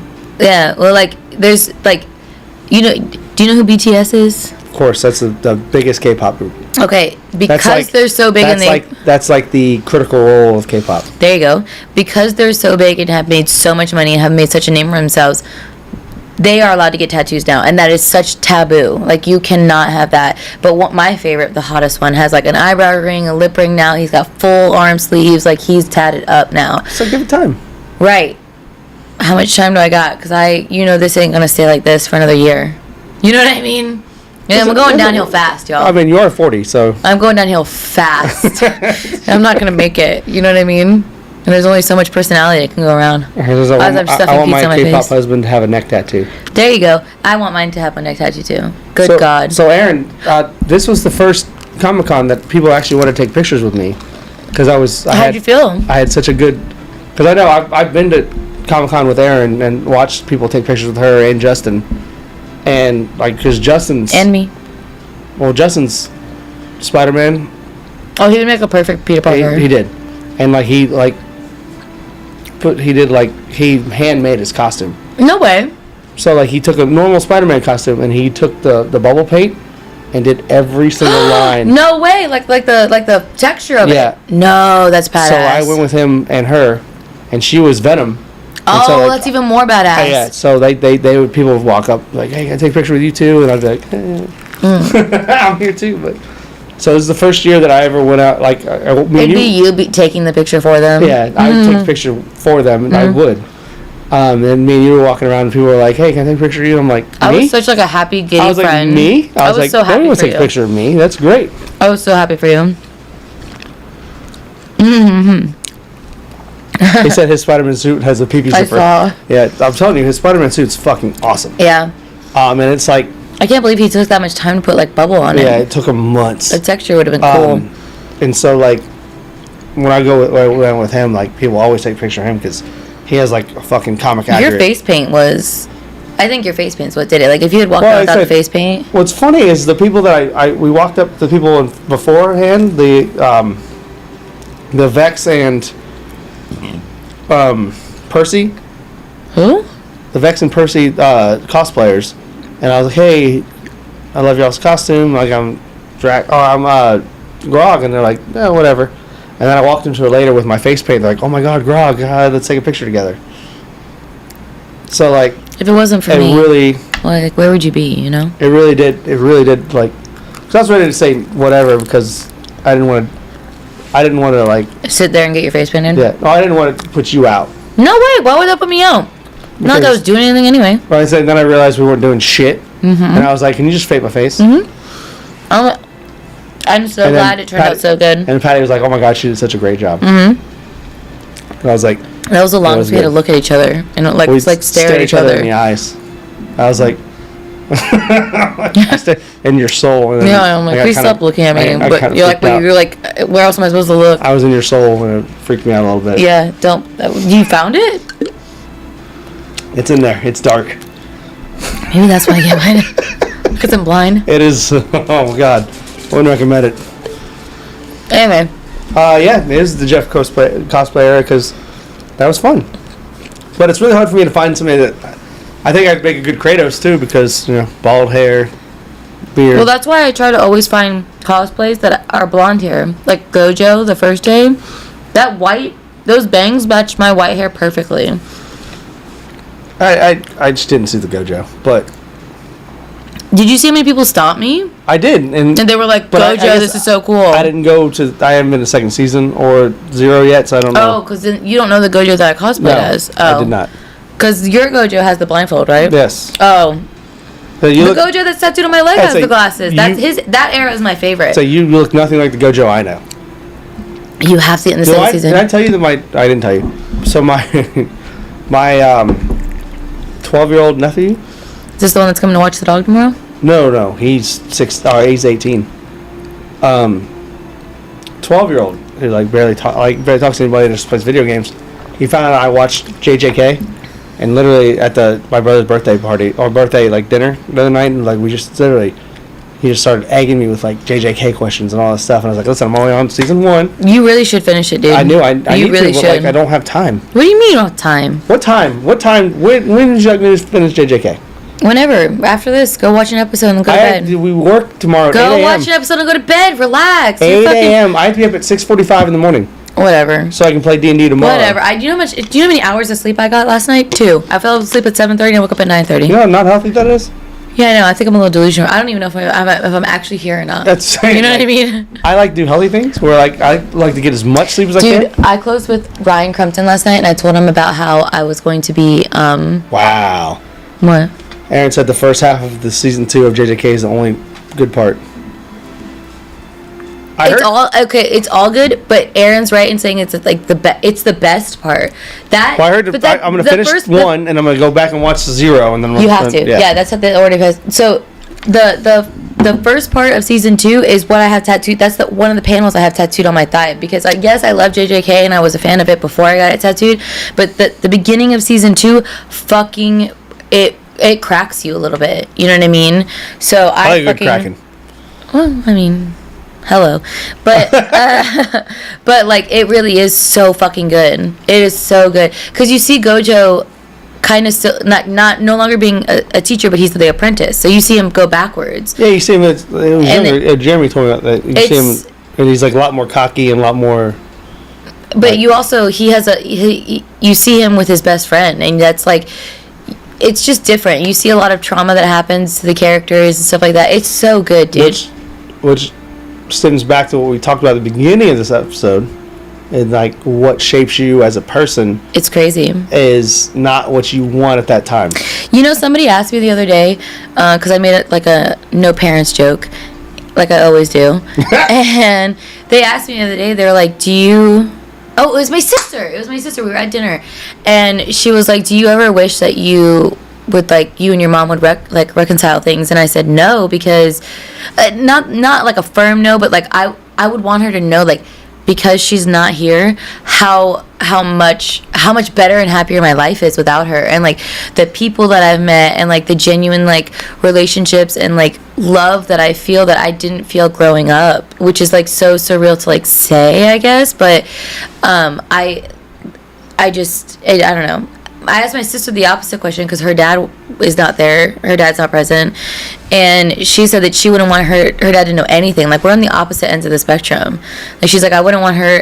Because her dad doesn't even know who I am. Her dad doesn't even know that her family adopted, somebody else. And I was like, dude, I'd want your dad to know that you have a new family member and know about me. She goes, no, I'd want to keep you, secret and sacred. I wouldn't want him to know you exist. And I was like, well, first of all, kind of hard.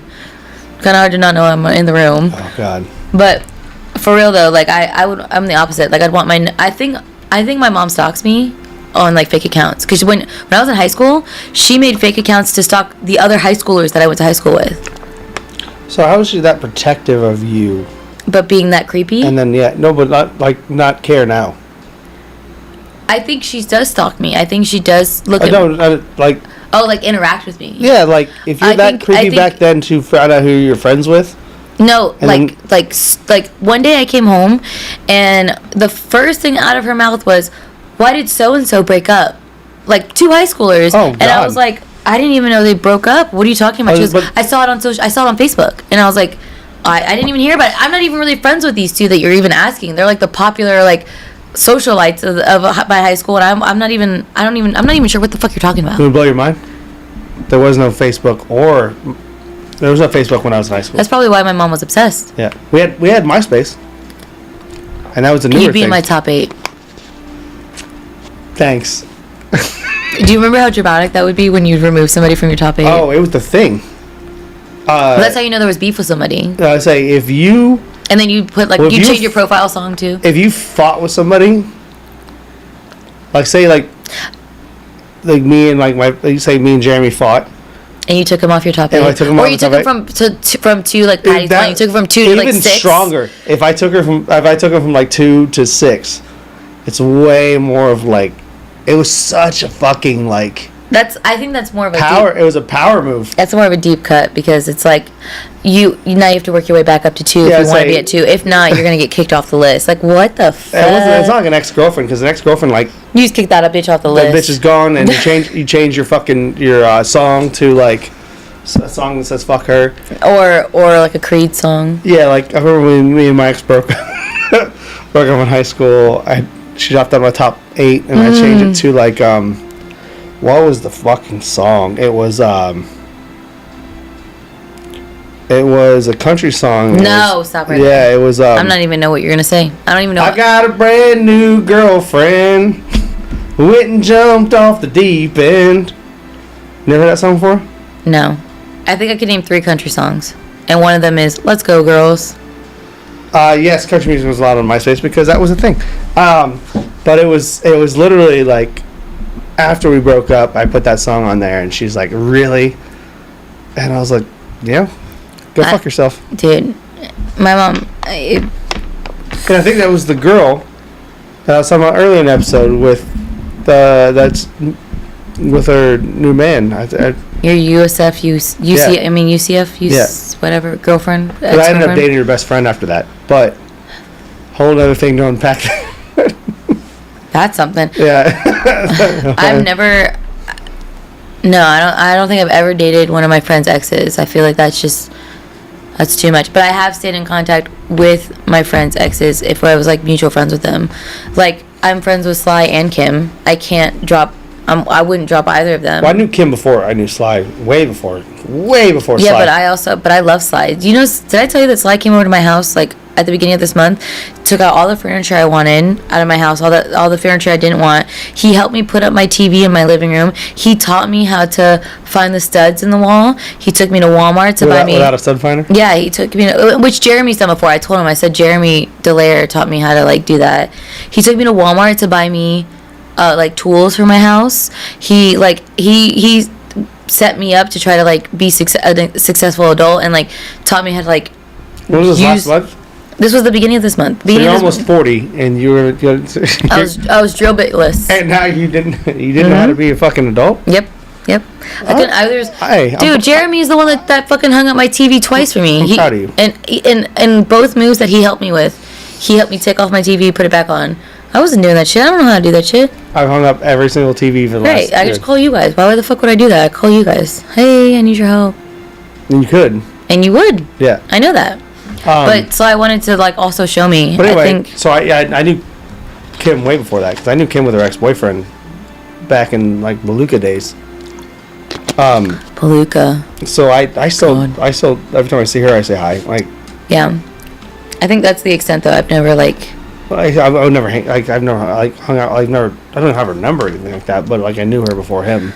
No, like if like Destiny broke up with her man's, I would never. I think that's weird. I feel like that's crossing way too many lines and boundaries. If especially like earlier, I said I wanted to preserve like friendships to the point where I would stop an argument and just be like, okay, like there's no way. At all. You know what somebody else asked me the other day? This is a complete side note. This whole fucking podcast is on side notes. We changed it again to side note. SnJ side notes. That's good too. All of it's good. All of it's really good. If you had the opportunity to win a trip to space, would you do it? Yes. Really? Yep. I'm a huge science nerd. I like science too, but I'm not going to space. So you're taking me to space. My new obsession is Neil deGrasse Tyson, and just listen to like the shit he says. It emphasizes the fact that I love space and I love science and I love all that. You wouldn't be terrified? Of course, I'd be fucking super terrified, but like to be able to go to space and come back. That's a life Do you know changing. that there's 2 astronauts stuck in space right now? We Yeah. couldn't get them back down, so they're stuck in space indefinitely until we can figure it out. And we're going to. That'll be fine. I'd be pissed if I was supposed to come back down here after 30 days and now it's been 6 months and I'm still stuck. It's just that's the way it is. I'm not doing that shit. No, I said no. I would go to space. Free trip? No, I would no. just to There's no way. just to see it. Like that's the coolest thing I can ever think of. My favorite shit in the world is like Star Wars. Star Trek's okay. That's a hot take, and y'all can fight me. I'm not. No, Y'all I'm can not. fight I me. would rather have Star Wars than Star Trek. But my favorite one of my favorite video games of all time is Mass Effect, which is basically about Super spacey. it's all spacey. It's the Star Trek equivalent to a video game, to where like you're Piloting through space and dealing you're a with shit. commander and like you're the first like general. It's a whole fucking ordeal. Anyway, long story short, you have to like make decisions of like, hey, there's a stress skull over here, and you have to like go save people, and it's all spacey, and you're finding new worlds, and you're plotting them, and all that stuff, and it's really cool to me. Like I said, I love space travel, and I was born. Like I said, that's why if you said why I had to ask what you were talking about with the whole go to any time, I would love to go to the future. And where space travel is more normalized. Travel is a thing, because I would love to be able to Guardians of the Galaxy, that shit. not even that like that's fake. I would love to like Martian that shit, and like I would love to go to another planet, and I'd love to like see that kind of like. It's one thing to go to another country. That's what like whatever. Go to another planet and just like. I think the idea of like, yeah, I would love to go to another planet and just kind of like take in like what the fuck I'm actually doing like as a human being on another planet. Well, that's the biggest thing. That's terrifying. I don't know if I could get over my fear of space travel. I think the shut up, Micah. What did Micah say? He said Star Trek's great. Star Trek is Boo. great, but it's not. Star Wars is better. Star Wars is way better. So Neil deGrasse Tyson said the most scientifically accurate movie about anything is The Martian. Interstellar? I thought he said it was. No. Somebody said it was Interstellar. No, The Martian. Everything that Matt Damon did in that movie is perfect, and he loves that movie, and that's what it's going to take to be on Mars. Yeah. Like I said, just because we don't have the technology now doesn't mean we're not going to have it, because technology has been growing like it Crazy. grows exponentially, because that's what we need to do, and eventually we have to get off this planet, because this planet's going to go Eventually being like. hundreds of thousands of years. Yeah. But yeah. it's coming. Yeah, we're on our way, but I won't be here. Yeah, no, we're not going to be there for that. Wait, do you believe in reincarnation? No. At all? Not at all? Do I believe in it? Do I want to believe in it? Weird question. It's funny that you asked me that, because I have a weird reincarnation, because I think that it's weird to me that this dog likes me as much as it does, to not think that it's somebody that I didn't know previously. Really? Yeah. Really? It just, I don't know. I love the idea of it. The concept of reincarnation, and there's like more animals than humans, so it could happen. But like, did I ever share with you the dream I had about reincarnation? no. I had a dream that it wasn't even really reincarnation, it was time traveling, but you could time travel with a pod of the internet. You'd have like a little tiny pod it was basically your Wi-Fi to time travel with. But when you like, let's say I time traveled to back when the Beatles were alive, and I time traveled to like the 60s or whatever, I couldn't time travel with myself. Sarah didn't exist in the 60s, so I would time travel and land in like John Lennon's body, and then I could walk around being him because he existed back then, and then you could act like him but you were aware it was you, type of shit. And in my dream, That's weird. you could program what year you wanted to go to. And for whatever reason, I was really interested in going to biblical times, for whatever reason. And I landed in Jesus' body. And yeah. And That's a weird dream. bro, and then, so in my dream, I landed in Jesus' body. My lover was Cleopatra. And That's not historically accurate. well, listen. You know, do you know the story about Jesus where like he was brought in front of Pontius Pilate and was like, hey, you know, this man's guilty of X, Y, and Z. We didn't crucify him. Pontius Pilate's like, no, don't crucify him. He didn't do anything wrong. And the crowd tells him, crucify Jesus, or like we're in an uproar. And so Pontius like washes his hands in it. That's where the saying, I wash my hands if this comes from. Yeah. In my dream, Cleopatra was like, no, baby, I love you so much. I'm not going to fucking kill you. And I was like, no, you have to. In the Bible, it says you have to kill me. And I kept arguing with her back and forth until she finally like agreed to it. Was a bitch. Anyway, but that was my dream about, like, I think that's an interesting concept of, like, time travel. Well, and, like, that's, like, Micah's that'd be right. a cool movie. Micah's right. That's the plot of Quantum Leap. Huh? I've never seen that movie. It's a show. And Or, there you go. Never seen that show. That's basically the premise of it. Dude, but, like, I thought, but to land in Jesus' body, I was like, hello? I'm reincarnated Jesus? That Is a statement. No, it's just that's another thread that I'd love to pull on. We have an hour. We have so much time. How much, like, the human mind is capable of so much fucking crazy shit. Mm-hmm. What, like me manifesting? Like, no. Sarah, it's not happening. It's not happening. That's manifesting is not realistic.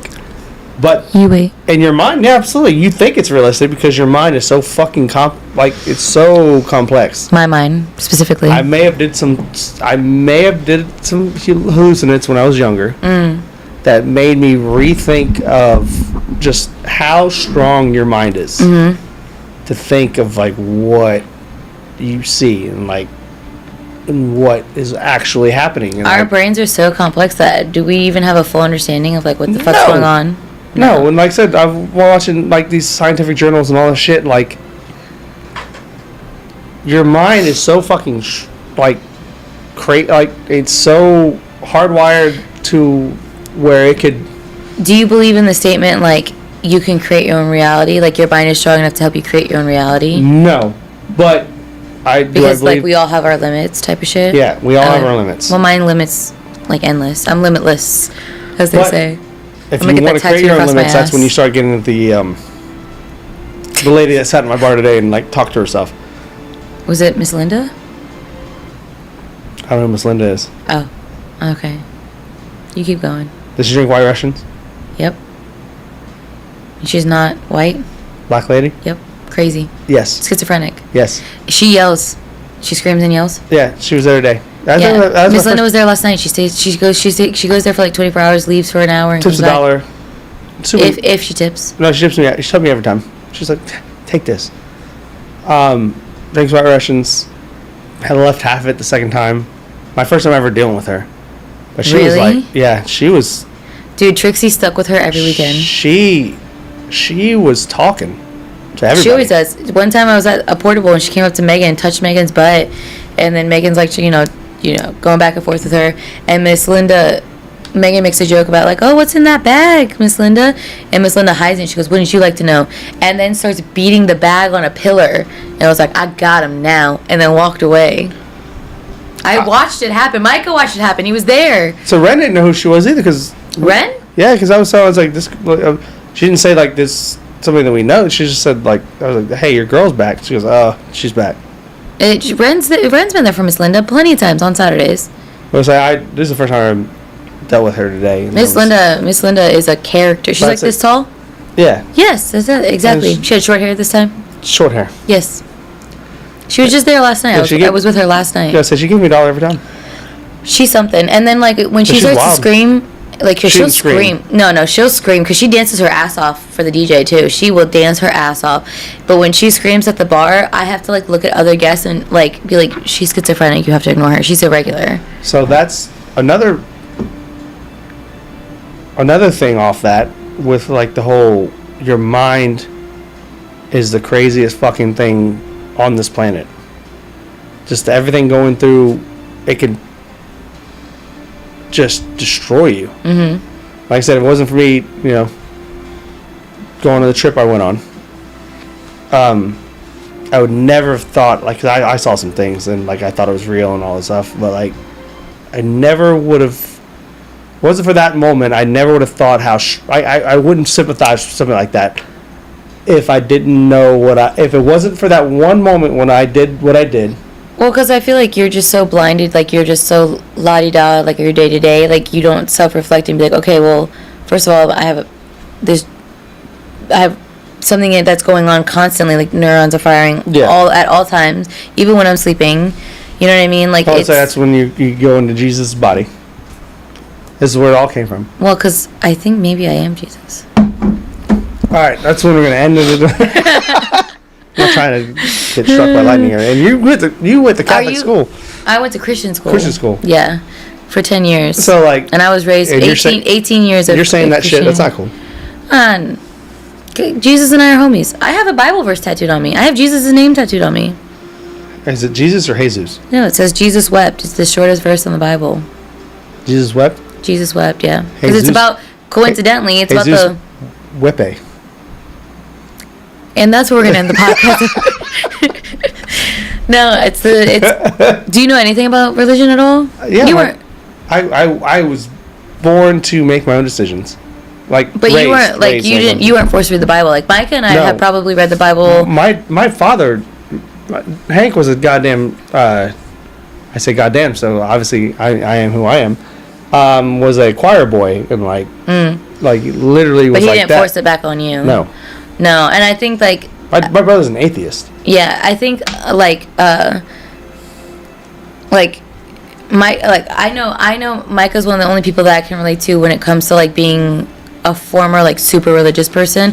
I don't know if Micah was actually ever like super religious. Micah, if you wouldn't chime in. I just know he was raised, like his family was super religious. You know what I mean? Like I don't know if that was also him, but I was a Bible thumper.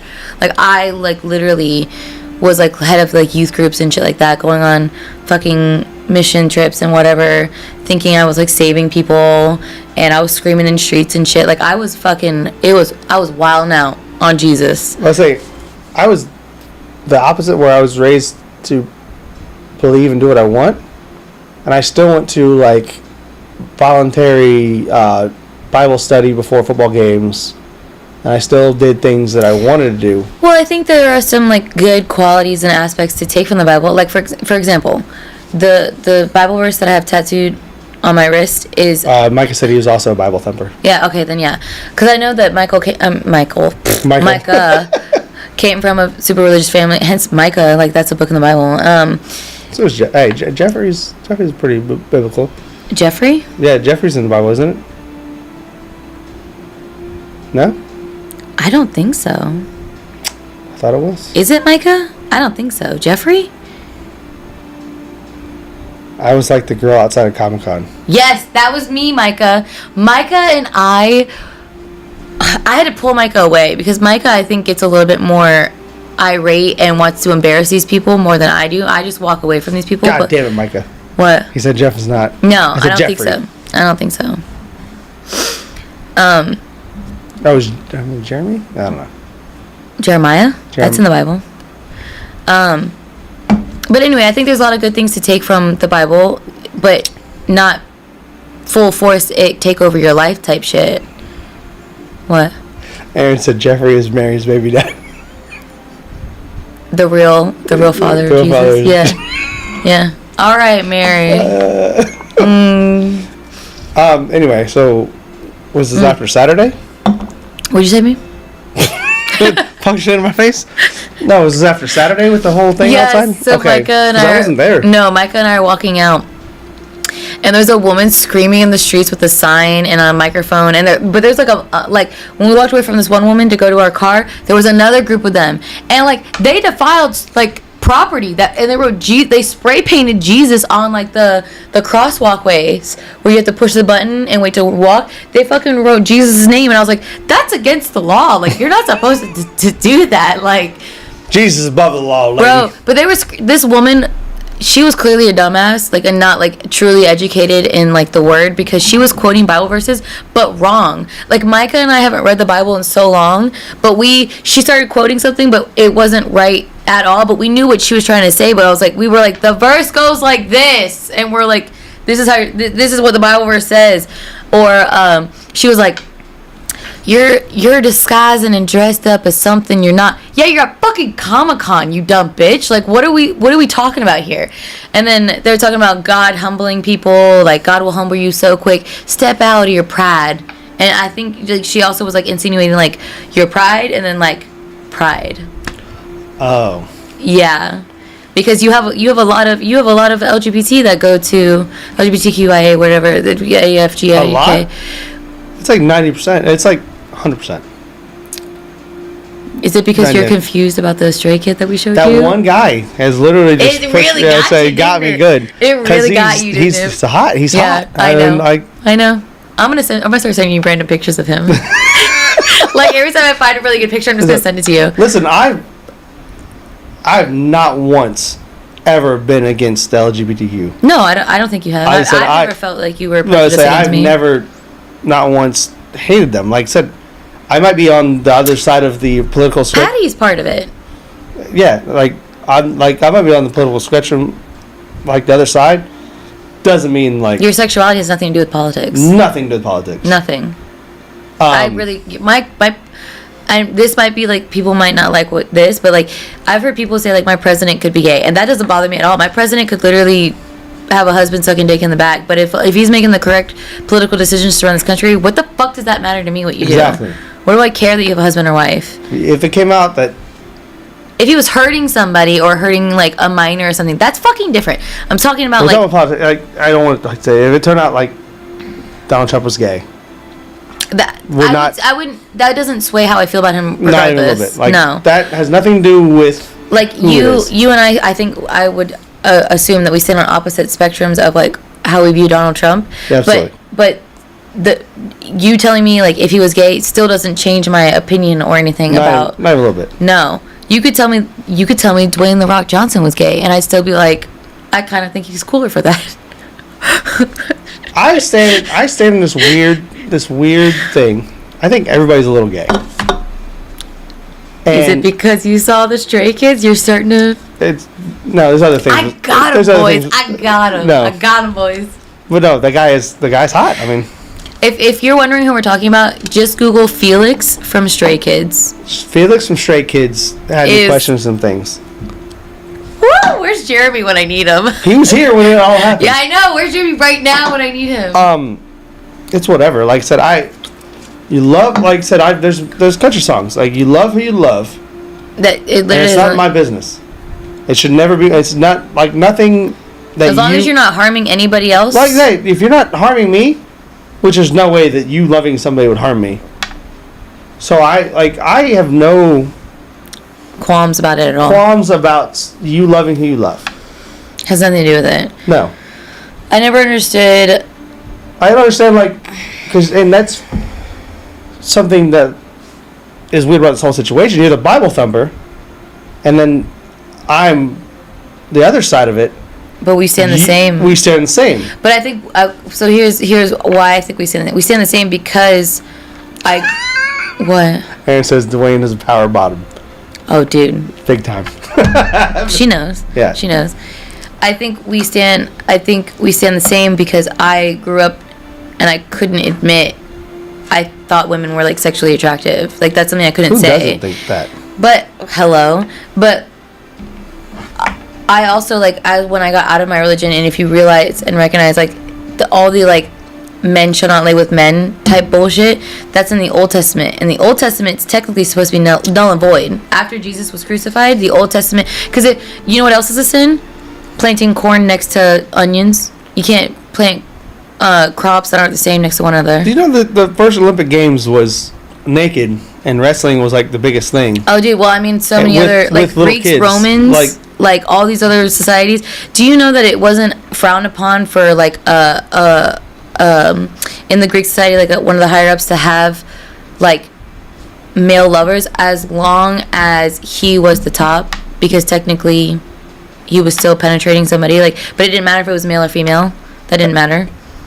Yeah. So it's been around. It's been yeah. Obviously, it's been there. Yes. Does to our point. See.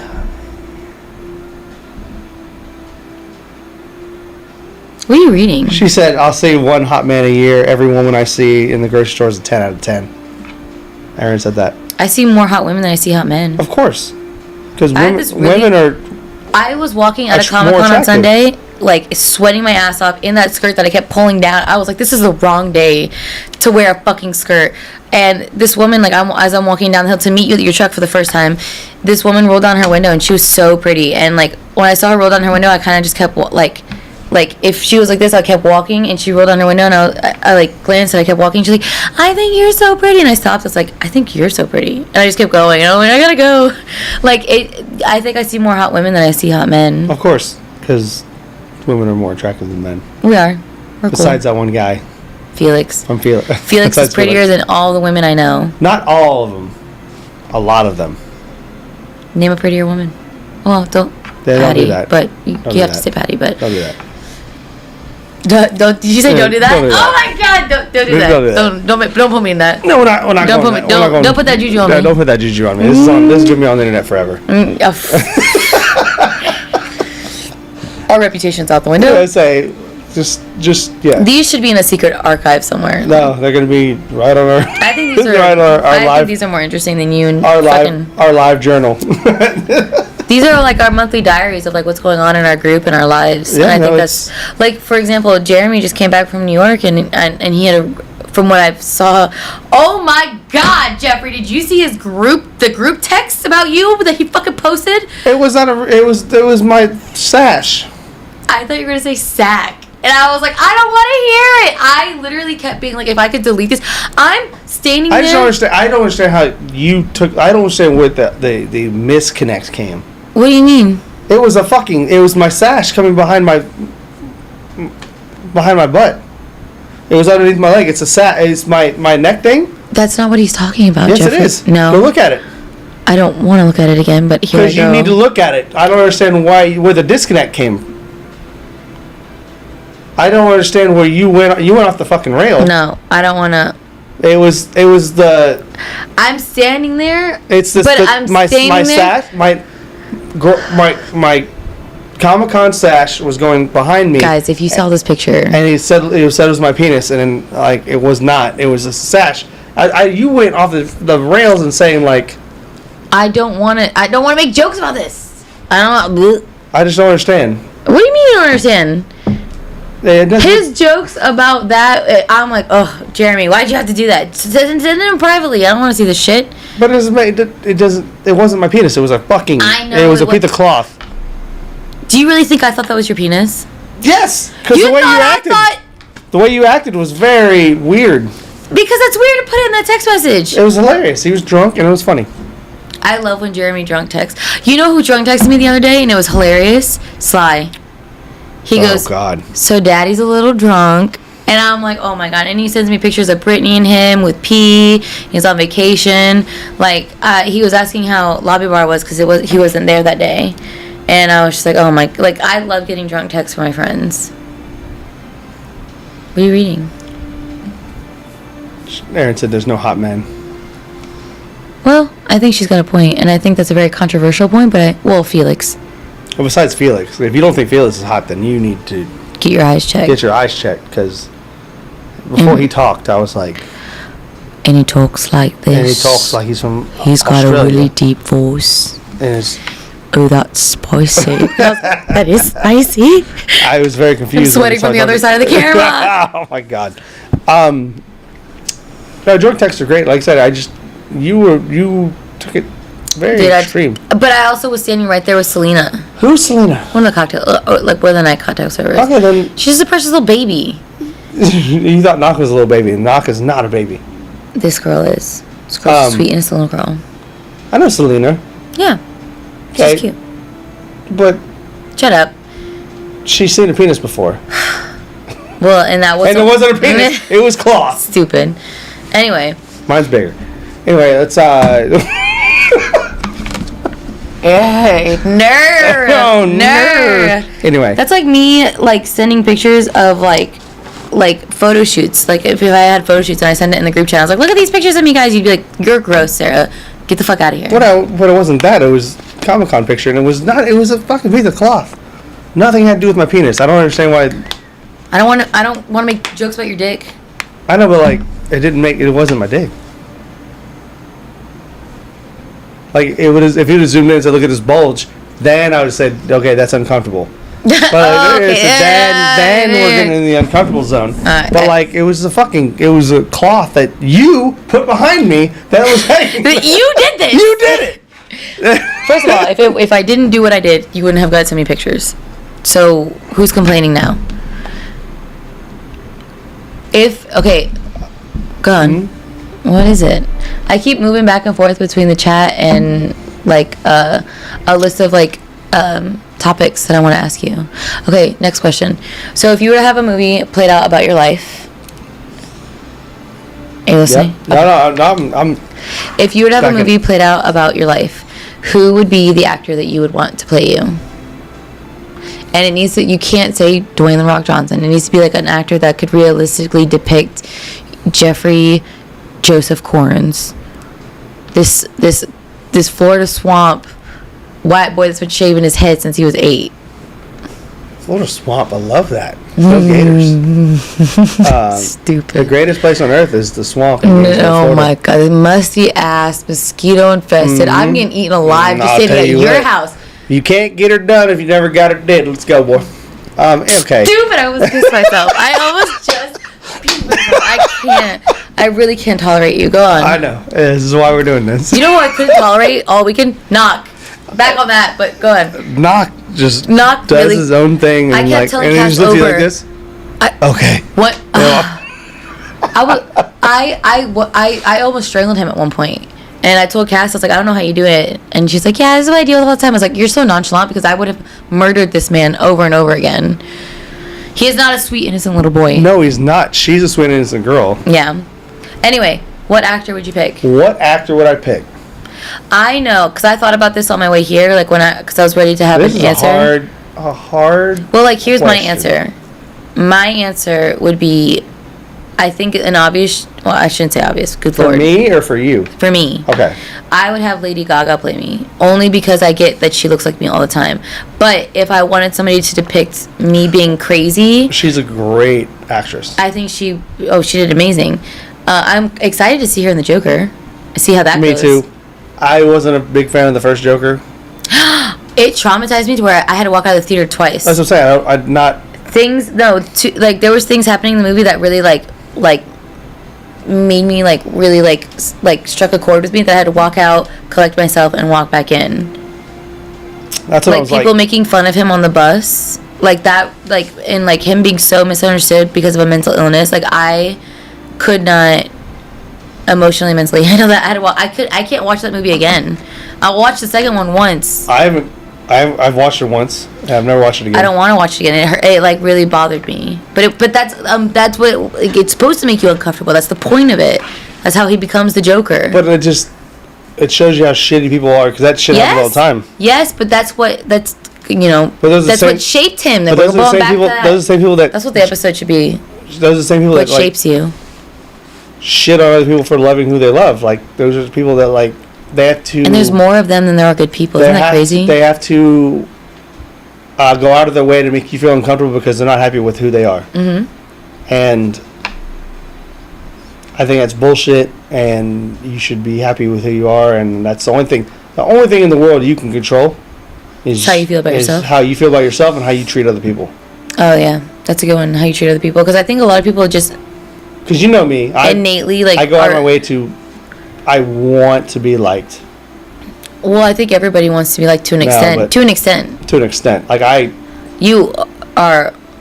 I think you and I are on the same level, wanting to be liked, though. I go out of my way to do things to make sure that your image is good and all. My image is good and I'm liked, but I also don't do things to make my image shitty to where I have to cover it up. Oh, I don't cover it up. I do things to make myself look shitty, but then I turn around and talk about it and I try to fix it. But as I mean, I try. Like I said, I have a weird thing that I want to be right. But like I said, I think it all depends that I just want to be perfect, and there's nobody perfect, and I'll never be that. But like that's what I strive to be, and I want to be. No such thing. The best. The very best. The best, like no one ever was, to catch them is my big test. And to train them is my cause. That is a good one. Anyway, no. I don't. When somebody doesn't like me, it upsets me, and I just don't. I need to know why, and I need to know what I did wrong, because I don't. I want to. I don't know. I want to be liked, and I think that's another problem that I have. Well, again, I think everybody wants to be liked to an extent, but I think I know what you're talking about. Where you're like, I want to be like, I want everybody to like me. Yeah. I don't want anybody in the room to dislike me. Yeah, and then you know that's me, and now that you're thinking about it, you're like, oh shit. Because. But I don't think you're gonna be like that type of person that's gonna change who they are to be liked. No, you know what I mean. I won't. But like I don't think you're gonna be fake to be like that. That's over. That's over the top. It's like when people are like fake to be like I am. I just want you to like me because I'm me. I am me, and I want to be liked, and that's why I'm funny, and that's why I make quips and make. Can you tell me your answer to the movie question? I don't have an answer because I don't think that there's. You don't think there's one actor out there that could play you? You don't think there's one actor that you would want to play you? Tom Cruise. Love Tom Cruise. I don't like his beliefs, but like. Oh, dude. I think his beliefs are whack. They're so whack. Because Patty hates Tom Cruise and is like, I won't watch Tom Cruise movie because he fucking has Scientology. I'm like, listen, if I judged actors of their beliefs, we wouldn't watch a lot of movies. I wouldn't watch any movies because I hate everybody from California, basically. Because all their fucking views are opposite of me. And I would not, like, their job is to make me, to entertain me, and they do their job. They do a great job. Yeah. That's why I posted many things. I'm like, oh, they're politically whatever. I'm like, you're just monkeys. You're dancing to make dance. Like, here's your script. Work the script. Yeah, so you're like dance monkeys. Like you're entertaining me. I don't give a fuck what you think. Work the script. Yeah, say you don't care what you are outside of fucking like this movie. Like I don't give a fuck. It doesn't matter. It really doesn't matter. Jennifer Lawrence is one of my favorite actresses in Hollywood, and she's the biggest liberal that I've ever seen. I don't give a fuck what she thinks outside of. She's a great actress, and I love everything she's in. And she does a good job. Yeah. So I don't give a fuck. Like I said, I don't agree with anything not anything, but probably anything. Tom Cruise is. Who knows I don't know what his political beliefs are, but I know that his religious beliefs are crazy. Are wild. And I don't believe in any of that, but I own every single Tom Cruise movie because they entertain me and I love them. And he's good at what he does. Yeah. Okay. You ready for the next question then? If you don't have an answer for this one. What are you going on about? What are you going on about, mate? She says, having you guys up while I work on my second monitor has fueled my ADHD well. Oh, dude, because we just keep going back and forth. This is what the last episode was. Wednesday, the last Wednesday of every month, me and Sarah do this. We're doing this deep dive. I think it's more so like Jeff and I just want to I shouldn't speak for you, but I want to get to know you more as a person, but I want to get to know all my friends more as much as I can. I also want everybody else to get to know us. Yeah, but I also it'll fuel the D&D thing because people will know us and But I also think we talk about interesting and random things that people may think about in their day to day, or maybe we've now made them think of a new thought process, and eventually if they watch it on YouTube, they get on here and they can be like, hey. And I think, and I said this last time, and I probably will say this again, but I think you and I are in a good spot in our, we can have discussions, and I'm not going to get mad at you, and you're not going to get mad at me, and it's not going to be a heated argument, or... Well, I think me and you've been in many heated arguments. You and I? Yeah. When? I said, I don't think that me and you... Oh, I thought you said we did, and I was like, am I just, done for? What the fuck are we talking about? Even when you threw chocolate pretzels in Micah's car, that had nothing to do with you, though. I thought it was hilarious. That had nothing to do with you, though. And I was on your side because I felt on your side because you tried to kill your dog. In D&D. And then he did as payback. He turned around and had that dog kill me. I know that was my daughter. You said you were a good dad, and I was like, you weren't a good dad. No, I was a terrible dad. Because you want to know why? You hid the secret from me the entire time. Secret, and it was gonna come out, and then it never did because, oh man, D&D. that was a great, like, for me to be introduced to D&D, that whole campaign was, like, perfect. Lance Dearborn being the greatest D&D character ever. I wanna be. And then having his daughter killed in front of him. I think you guys are gonna. I think you guys. Anyway, back I to... have a backup character because I think because Araya is. Araya's not going to die. Well, I mean... Dude, there's no way. He loves it. He literally is going to drop me from the ceiling and be like, "That's your 1 hit point. Roll your death saves." You can't drop me from the ceiling. You have fucking wings. But I'm knocked unconscious. You're alive. Oh yeah, I hit that guy with blight. I woke up from unconscious and I hit him with you're blight. alive. I swear he's gonna find some sort of way. Okay, so he's gonna do it. I need to figure this out. The perfect person to play me in a What is that role guy's about my name? life. What's the guy's name from Critical Role? Oh my god, I hate you. It was like, because I was thinking Travis Williams. Hobbs and whatever. Hobbs and Shaw? Yeah, who's the white guy? Statham, Jason Statham? Yeah. I don't think he has Play him. I don't think he has the... He doesn't have the range. The emotional... The range to do what I've dealt with. He doesn't have the range to play me. That's what I'm saying. He does, like... I don't think he has the emotional range. Like, because it's all action movies and all this stuff. I don't think he has the emotional range to, like... get broken up with and fucking drop out of college. And to be in, like, relationship after relationship. He doesn't have that soft side. He doesn't have he doesn't have the other side. Like, he's not, like, there's no way. Who's a male actor that has like a soft side to them? There's a lot. I'm just trying to think of. I can't think of any, to be honest. Bradley Cooper? Bradley Cooper would be a cool one. Bradley Cooper might be a good answer. We both picked somebody from the fucking movie, the same movie. Lady Gaga and Bradley Cooper. Yeah. Star is Born. Star is Born. Mm-hmm. Bradley Cooper might be the answer. That's a good answer. Chris Pratt might. Do you think he could play? Chris Pratt is just because he. What about Robert Downey Jr.? Now we're just going through the Marvel universe. No, because Robert Downey Jr. doesn't have that funny. I don't find him funny at all. What? You're crazy. He's just very straightforward. You're crazy. I think Chris Pratt, because he used to be a bigger dude, and then he thinned down, and he still has that, like, funny. Oh, you're energy. Crazy. I think Chris Pratt would probably be my answer. You're crazy. Robert Downey Jr. is hilarious. Maybe Chris Pine, because I just watched Dungeons and Dragons again. I love Chris Pine. And he did so good. I love Dungeons and Dragons. I know, that was such a good movie. Was such a good fucking movie. That was such a good movie. Dave Bautista doesn't have... I love where your head's at. But Dave Bautista doesn't have the... Bautista. He doesn't have that emotional range to, like... Do you wish... And he's not as funny as... Like, I think Chris Pratt would be my... I like that you think you're so funny that you have to find a comedian. I'm not funny? I make you sit next to me. I will make a reel. How many times I make you laugh? Do I not make you laugh? Okay. That's not the question. Do you think I'm funny? Should I go around bragging about how funny I am? I am pretty funny. Okay, see? Then here we go. Name a funnier girl that you know. Funnier girl? Hmm?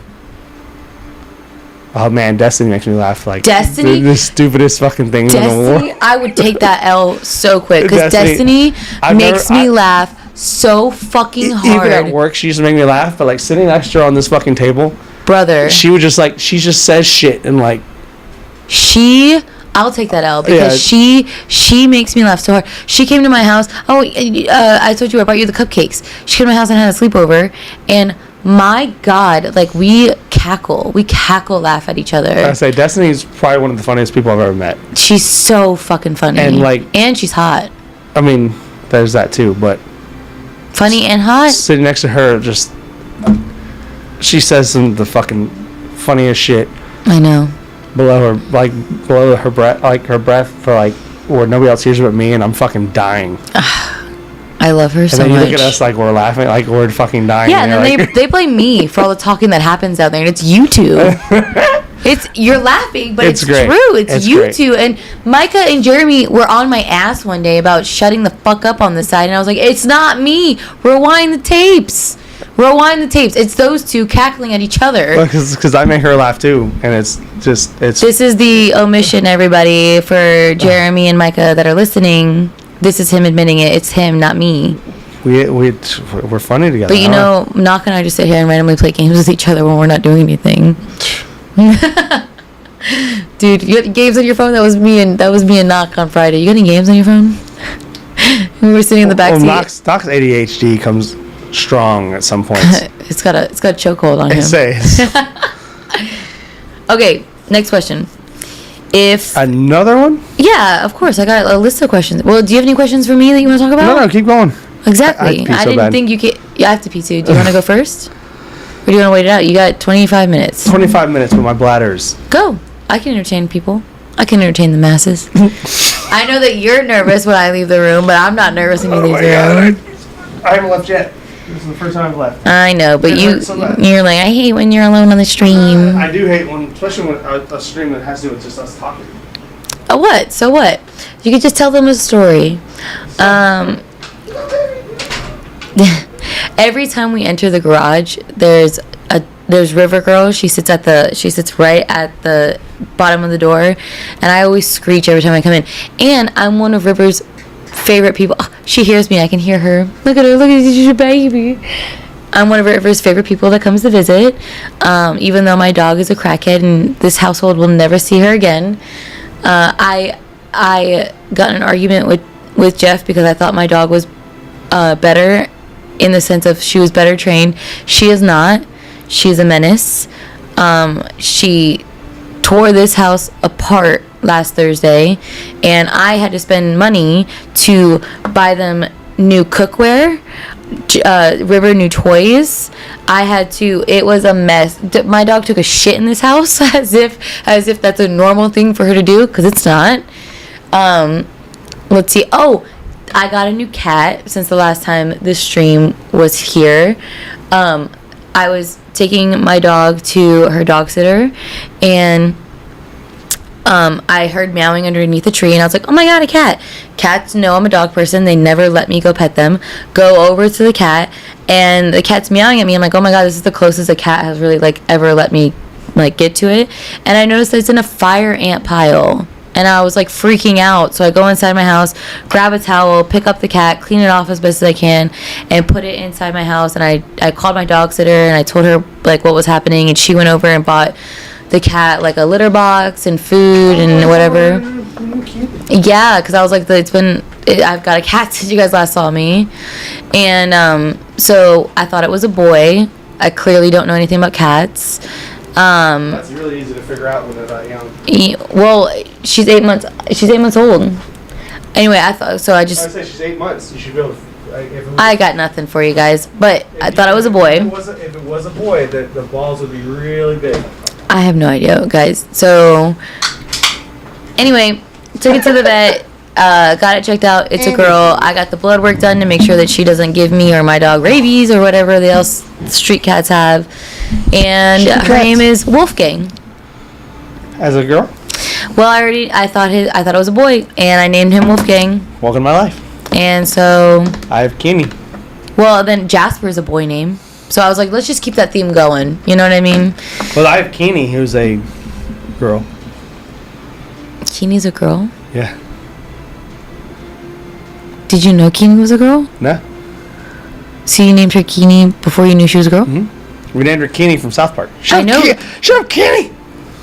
I really thought it was a boy. No, Kenny. Shenanigans is your only boy cat? Yeah. Shenanigans is the only other boy in this house besides me. I love that fucking cat. I love that. Your $6,000 cat? $8,000. I feel like the number rises every time I say it. It's always 8. I maxed out my care credit. Which I just did for this fucking cat. To get it x-rays and blood work and shit. Yeah, say I had $8,000 on that care credit. I maxed it out. Paid it back within 6 months. Yeah, I don't pay bills back that fast. Anyway. But if you don't, then you get... I know. Okay. Don't you tell me. You don't think I know? I know. Okay. I know. I'd rather put my money elsewhere. Things that I don't need. We'll get to that credit later. It'll get paid off eventually, right? Yeah. Anyway, so here's my next question for you. Here you go.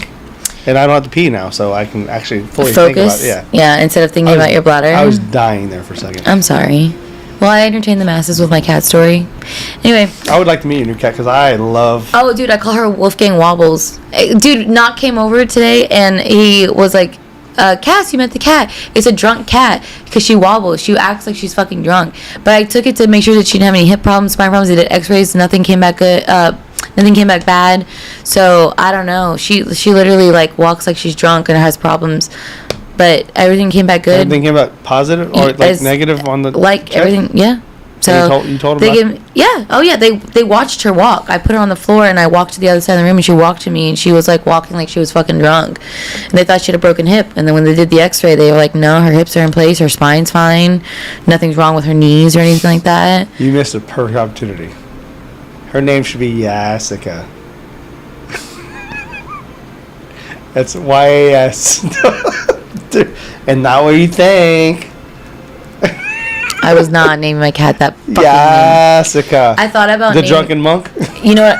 I know exactly what the fuck you're talking about. Is Micah still in the chat? Because you know what I yes, was. It should be Jessica. You know what I was gonna name her because I thought it was a boy again. Felix. I thought it was a boy cat. So I was gonna name him Felix, but then I forgot that we have an overnight manager named Felix, and that ruined it for me. So it should be Jessica. It's Wolfgang. Jessica. And sometimes when she enters the room, I go, gang, gang. Gang, gang. Yeah, and now I can say because it's my cat's name. Anyway, next question. Next question. Obviously, I feel like the answer to this is going to be yes, but if you had the option to take a class to learn an instrument, yes or no? I already know 2 instruments. What instruments do you know? I played violin for 6 years of my life. I was first chair. Did anybody else know that? I don't think anybody else did. I was first chair until 8th grade. Was there no one else around? Oh, no, I was pretty good. And my teacher was so mad. I mean, this actually tracks, and this goes with the whole cool thing. I wouldn't take my violin home because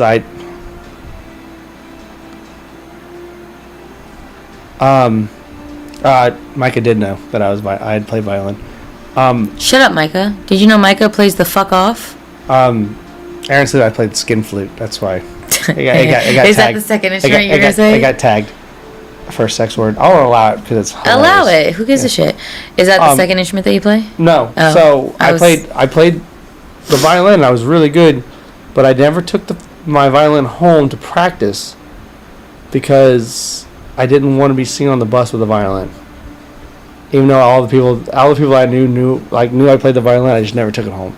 So I didn't think it was cool if I took the violin home. That's dumb. What's the second instrument? But I was so good that the teacher wrote my mother and was like, "Hey, I hate your kid. Like your kid is Sucks. so good that he needs to do this, but he won't do it because of." Oh, he's not like pushing himself further. He won't push it because he's too cool for it. Like he thinks he's too cool to play violin. And your mom wrote back, "Okay, Ann." Yeah, my mom's like, he does what he does what he wants to do. He's a free thinker. Like looking back now, I should have stuck with it because I could be a fiddle player for fucking a country. Devil went down to Georgia. Yeah, so I could be playing country music. music He was looking for a soul to steal. But like, I was first chair every year I played violin. But to go inside with that, I got to college. I started playing bass guitar for. Oh, word! That's Jeremy plays that. I know. We talked about it too because he knows also was a violinist. Oh, right. So clearly, music is something you and I know that you love Nevertell. I know that you love like the same sort of genres that I like. Like, what was your first concert? First concert ever that I wasn't a part of? Because, violin. Go on. The disappointment. I'm just so over it. Go on. Hey, Pete Wentz is a true. I love Pete Wentz. Who is? What? I didn't hear what you said. Pete Wentz. Oh, yeah. Fuck yeah. Do you remember the scandal when his dick got leaked? No, but I know Aaron does. I sure do. Aaron. I remember. I remember. Go on. Who was your first concert? My first concert ever. This is a hard question. My first concert was with my very first boyfriend. We went to 30 Seconds to Mars at Universal. At that little stage concert by Rip Rock and Roller Coaster. And it was fucking amazing. One of my favorite concerts. First concert ever. It might have been, and I think it is. And the reason why I got hooked so much was me and my best friend when I first started the casino back in 06. Your first concert was until 06? When I was right out of high school. So I was 19. I will say this. We'll preface this. My biggest regret at a concert ever was Not crowd 03. surfing? Oh. I didn't go because I didn't have enough money. I had enough. I think I had enough money for it, but I didn't go. It's called the Summer Sanitarium Tour, and that was with Metallica, Linkin Park, Limp Bizkit, and like a couple of people that like. It was literally like all my favorite bands at the time. I didn't go because I couldn't afford it. You could. I could have, but I never. That's me. I had a job. That's me. I could have afforded, but like I was so worried about other things. Not So the me. first concert I ever went to that I paid for was me and my best friend went to a country. What a terrible answer It was a already. country mega fest, What a and terrible it was answer. Kenny Chesney, Tim McGraw, I'm so sorry. Carrie Underwood, I dug my can to the side. Gretchen Wilson, and Big and Rich, and it was like 5 of the biggest names ever at the time. I'm so sorry. And after that, I went to every single Kenny Chesney concert until last year that ever came to Tampa. So I went to like 9 Kenny Chesney concerts in a row because Kenny Chesney puts on the greatest concert in country. If you want to classify it as country, it's a little different. It's like poppy country. But he runs around. This great show. Like, I'm just so not country. if you saw Kenny Chesney live, you'd be like, this motherfucker is awesome. Because he just... I went to one country concert with an ex-boyfriend, and I don't remember who it was. Keith Urban? And Keith Urban just sits there and plays the guitar. I've seen him. I don't remember. He's not that who- good. I don't remember who it It's like was. Chesney runs around stage. Hey, I like one of his songs, 2 of his songs. Take your records, take your freedom. I like that one. Take your memories, I don't need them. Anyway, Come on, y'all. What's your favorite concert that you've been to? Kenny Chesney. Oh, no. There's no way. That's your best answer. concert I've ever been to were my 2 favorite bands together, co-headlining, and it was Linkin Park and Rise Against in Orlando. That was recently, no? That was a year before Chester died. I And I saw ran him. into- I saw him a couple years before he passed away as well. But he was with Linkin Park. He was with Stone Temple Pilots, probably. Yes. He only had 2. Yep. They were, Yep. you know, they were across the Well- street. They were across the street from Casino tonight. Really? And I was like, What a coincidence. and I was like, I We- literally looked at Wolf. I was like, who's lead singing for them? Because Yeah. their first lead singer died. Then Chester led Passed. singing for him. He died. So like, who Who you got now, bud? who is who's brave enough to take that mantle? Yeah, Chester was at a Warped Tour. That's where I saw him. Yeah, Warped Tour with Stone Temple Pilots. Mm-hmm. I was there. Do you know Linkin Park has a new vocalist? You and were it's- there? And it's a girl? Yeah. So We were at the same one? fun story. My nephew was backstage with Rise Against that concert at that Warped Tour, Really? and was doing the boom camera for them. Oh, that's cool. The kid, my nephew, who's 21 now. Were we at the same concert? Same Yeah, Warped Tour? it was Look at us. was it at Vinoy? Of yeah. course. Wow, look at us. We So- would have crossed paths at some point. We were supposed to cross My paths. brother was best friends with Matt Joyce, who played baseball for the Rays. I don't know, you probably don't know. I know. But he was backstage and got my nephew backstage, and he got to do something, which is cool. Work the boom mic Yeah. or the camera for Rise Against. That's It cool. was like one of my favorite bands. I fell off. Like I stopped listening to Rise Against, but like Rise Against and Linkin Park played in Orlando. I met Paige, the wrestler, who's married. She's Soraya now, but she's married to one of my new favorite bands, lead singer, Falling in Reverse. She's married dude. to Roddy Radke. He got married? Oh, he's engaged to Rodney Radke. She's engaged to Oh, Rodney okay. I was Radke. gonna say, I don't remember him saying it. Do you know, Noe was telling me that he came to the casino recently within like the past year. Really? Yeah. And I was like, okay, we'll give him my number. And he goes, no, he's a fucking asshole. And I was like, okay, cool. No, I've heard nothing but like. Terrible things. Yeah, I've heard terrible nothing things. but terrible things about This him. goes back to the thing that, like, I don't care who you are outside of what you do. entertainment aspect because Well, as long, like, I heard he's a fucking complete douchebag. I heard he's an asshole. But like I love following in reverse. So, and I met Soraya / Paige, and she was great. I took a picture with her. I still have it, and like she was just awesome. I think my favorite concert that I've ever been to, for nostalgia purposes, would be that 30 Seconds to Mars because it was my first and because it was amazing. But I think another one that comes and a tie with it would be when I went to California for the BTS concert. Anyway, and I showed Jungkook my titties. So I'm surprised I didn't get Aaron kicked said out. Ronnie plays Magic with one of my friends. He is the worst. I heard I heard he's nothing but I heard he's a awful. fucking asshole. Great voice, terrible personality. Well, great talent. Thinks he's the shit. You can't. It's just he's so I don't know, arrogant. It's such a waste. Like to have all that talent and be a piece of shit. That's like a waste in my world. But like, there's so many people that are like that. I guess. Back to like my BTS Christian story. Back to my BTS. Is Batman. Do you remember? I know Jeremy's gonna hate that. About No, BTS? I don't. Jeremy has a whole thing about Christian Bale not being the best Batman. Christian Bale is the best Batman, but he's a fucking douchebag. Is he a douchebag? Yeah.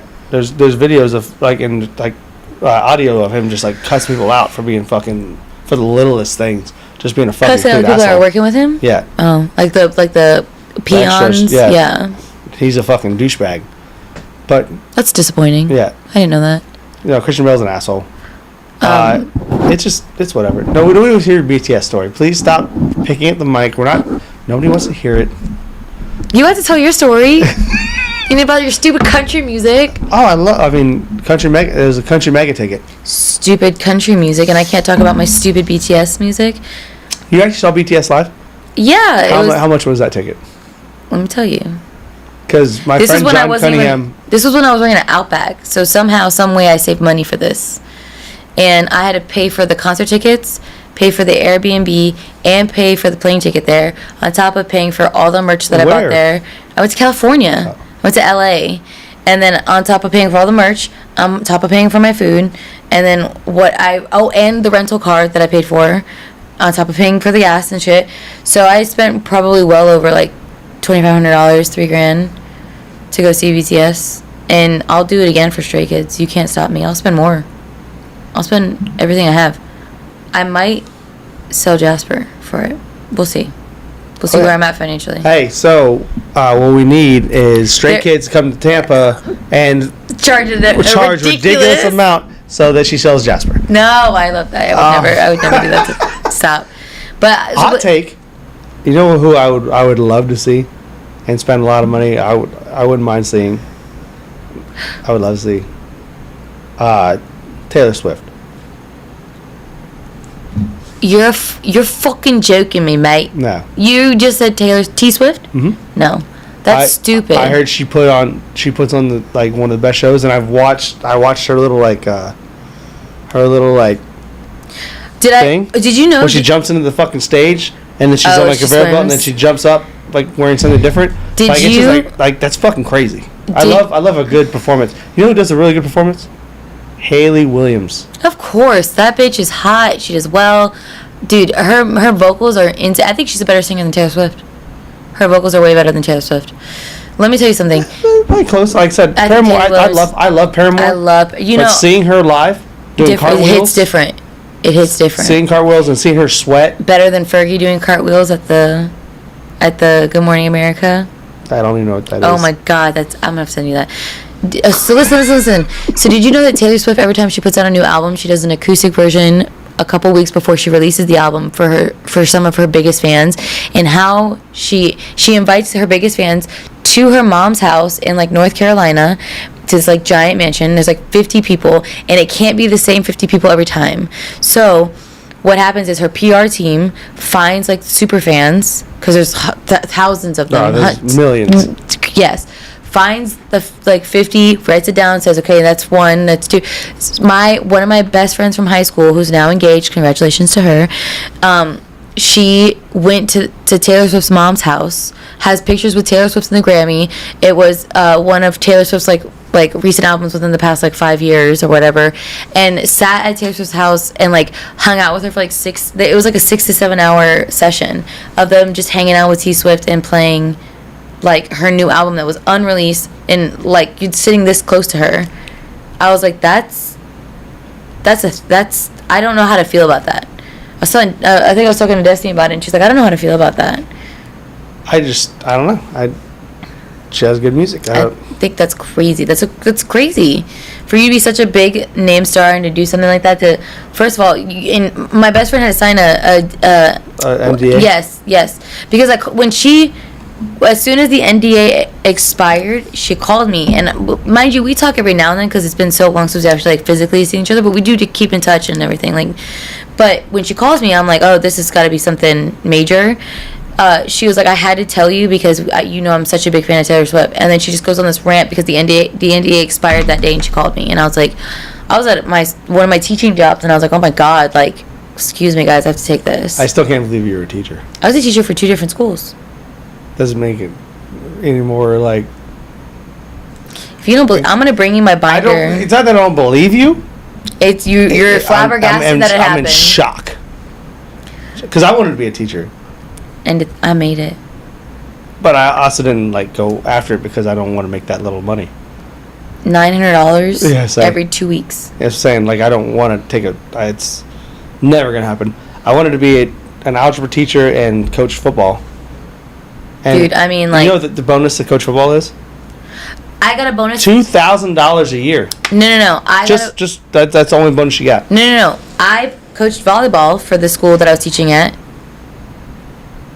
I still look good. No, you're great. I coached volleyball for the school that I was teaching at, and you know what my bonus was? For the whole season, $400.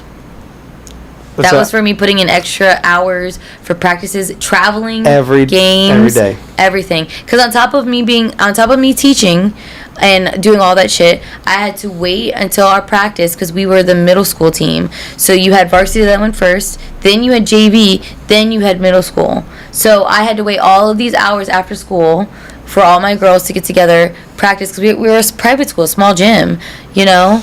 And then all the travel time and shit. Like, I think coaching volleyball was probably one of my favorite things ever.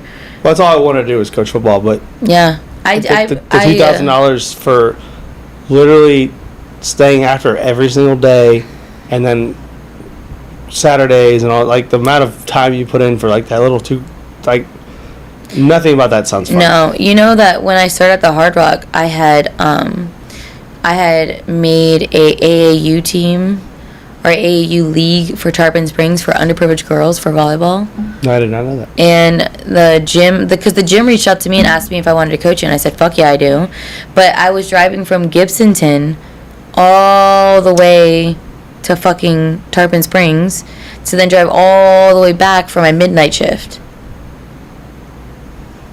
Yeah, so that was a lot, but COVID shut it down, and I was like, that was kind of like a blessing in disguise, because that was, as much as I loved doing it, and I was like ahead of a program, and I was able to like give girls something that like couldn't afford it. Like my parents afforded AAU, and I was very lucky that they could, but there was a lot of girls that were better than me that should have been in AAU, but they couldn't afford it, and because AAU is fucking expensive. Oh, I know. I play AAU baseball.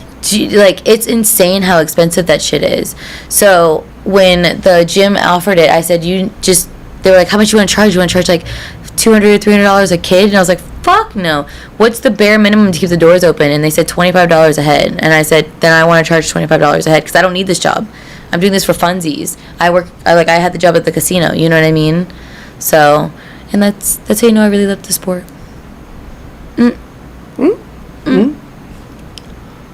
That's how much I would charge to, like, you know. If I could teach you to play D&D, because. Oh, whatever keeps the doors open. I really love the sport.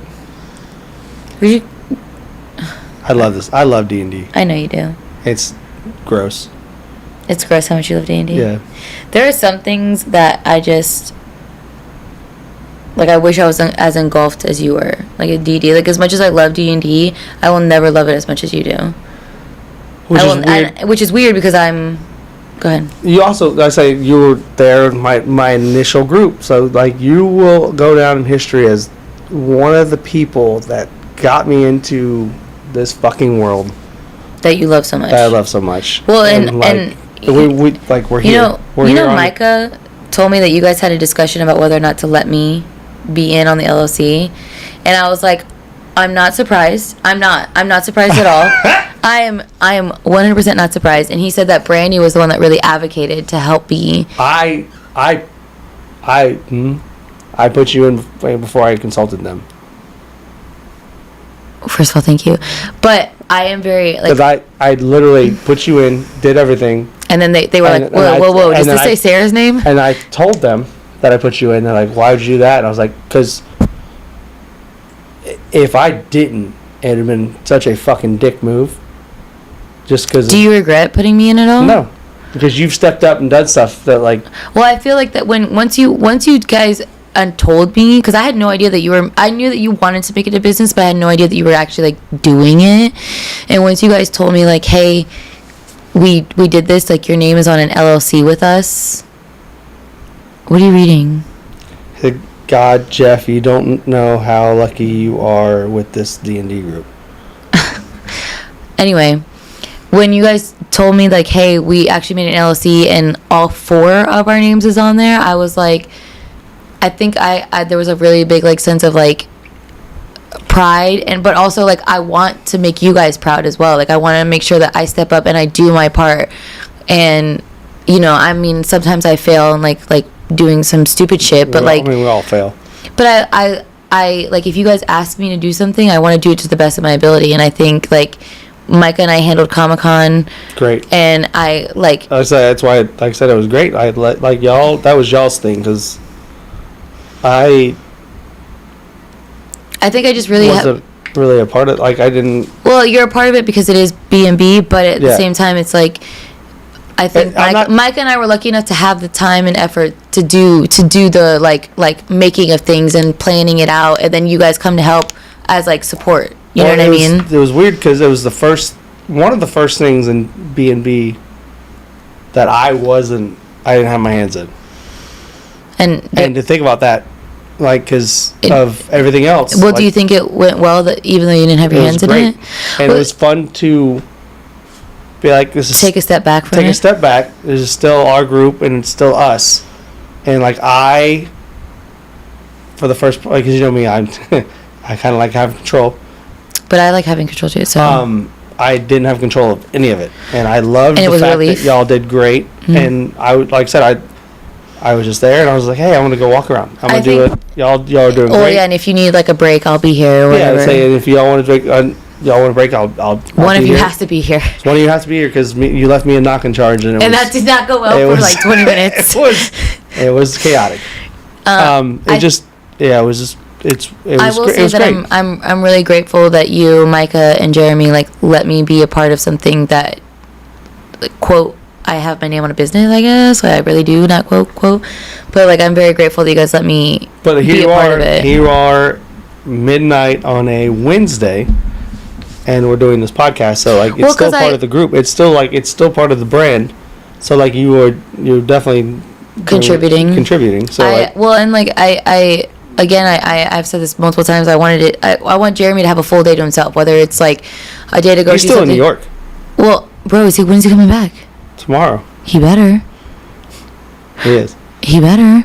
But I wanted Jeremy, like, even if he wanted to take Talia on a date, like, I wanted him to have the opportunity, because he had to do this on Wednesdays, then he has D&D on Thursdays, and then on Sundays, like, he might work or whatever, because his schedule was kind of still up in the air on Sundays.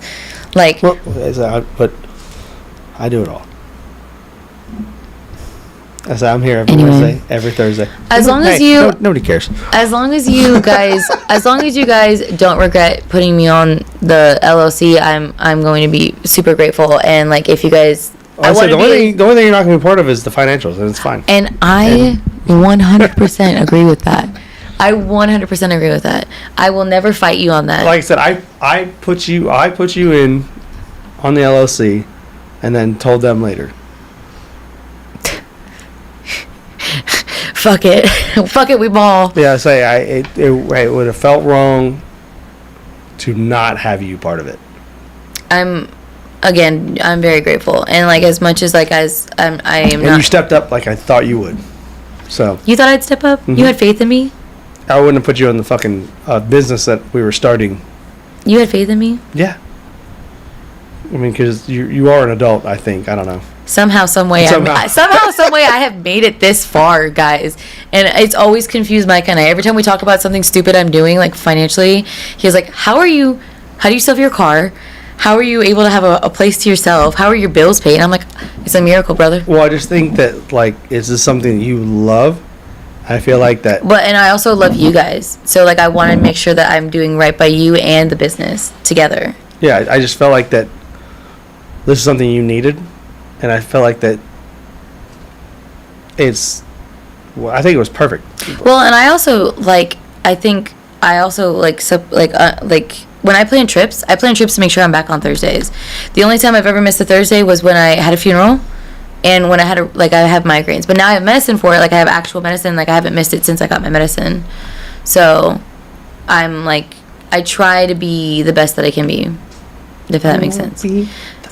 Well, I want to be the very best that... Like no one ever was. Yeah.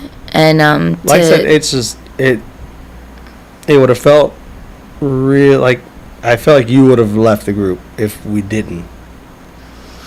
I think a piece of me would have understood because I've made such poor life choices and you guys have seen me make those poor life choices. We've been there. And you're like, and we continue to see you make poor life choices.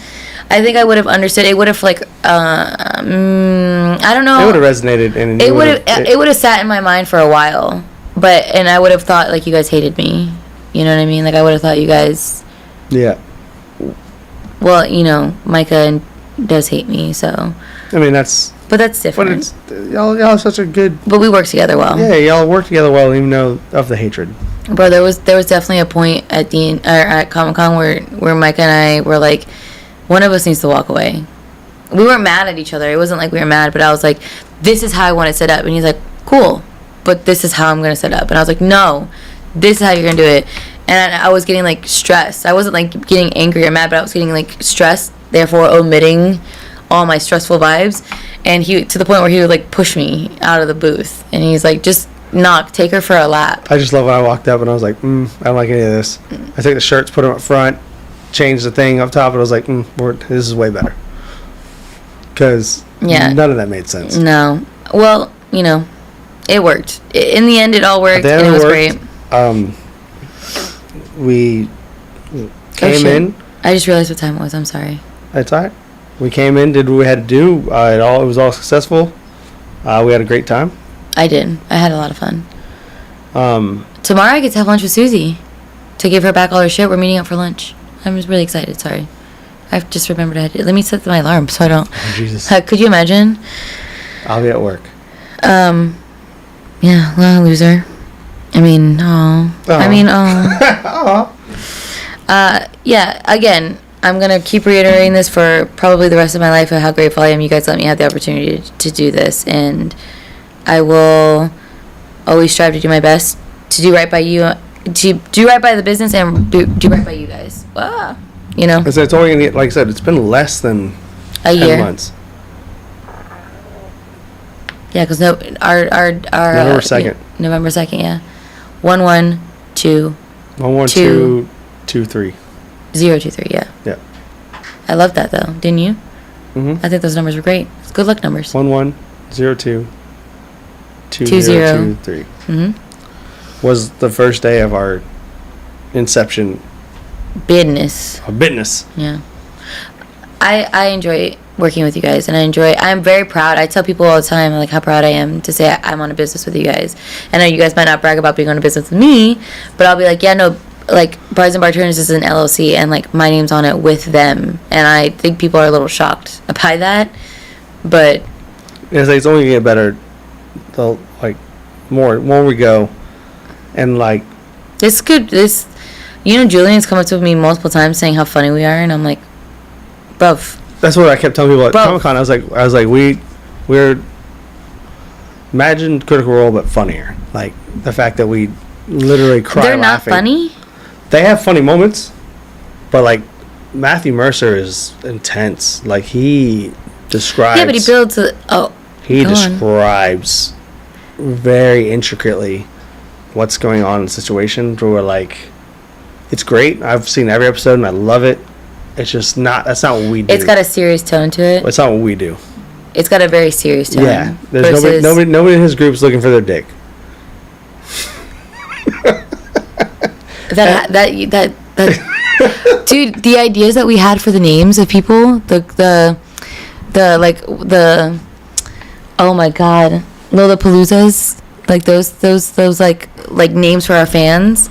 Oh yeah. What was Aatrox's? Oh Something about looking for my dick. yeah, it was Oh, they're gonna have signs walking around. Oh, they're gonna be dressed up as Aatrox. Where's That's my what you dick? said. Yeah, say. Have you seen this dick? Have you seen the Have you seen this man? Dick Finders? God. Or something. It was something that along those lines. That's gonna be so good. Well, we'll get there one day. We Yeah. will. That's something that we can actually manifest. I don't think we can manifest. Like I said, I can also manifest my K-pop husband. No, we're not. Who can? The fact I rebuke that. I rebuke what you're saying. I rebuke it. the fact that we The bar's that high, Jeffrey. If it's not him, it's done. I'm never getting married. You're not getting married anyway, Sarah. I'm saying So what's the difference? you getting married to that K-pop guy is as realistic as me and Patty getting married. It ain't gonna happen. It will happen. It could happen. I love the change of gears. It might. I Okay. know, like the fact that we ran into somebody that like watches us didn't know we were from Florida, and it was just a really weird coincidence. It's a very proud moment. It's what we want, and it's just like when I ran into that guy in New Orleans that follows us. I didn't know you ran into a guy that followed us in New Orleans. Yeah, I told the group. I feel like that's something that would have stuck with me. Yeah, you probably weren't paying attention, but I guess Was it in the group chat? Mm-hmm. It might have been was that maybe working? Was it at night you told us? Yeah, it was Patty's birthday when I was in New Orleans. I told him that we must have been we do a D&D stream. He's like, oh yeah, I follow you guys, which is cool. Yeah, And, because like, he's that in a also- fucking different state. That actually like resonated with me too. But the guy literally said my character's name. This guy. So now, like, not only does he follow us, he pays attention. Yeah.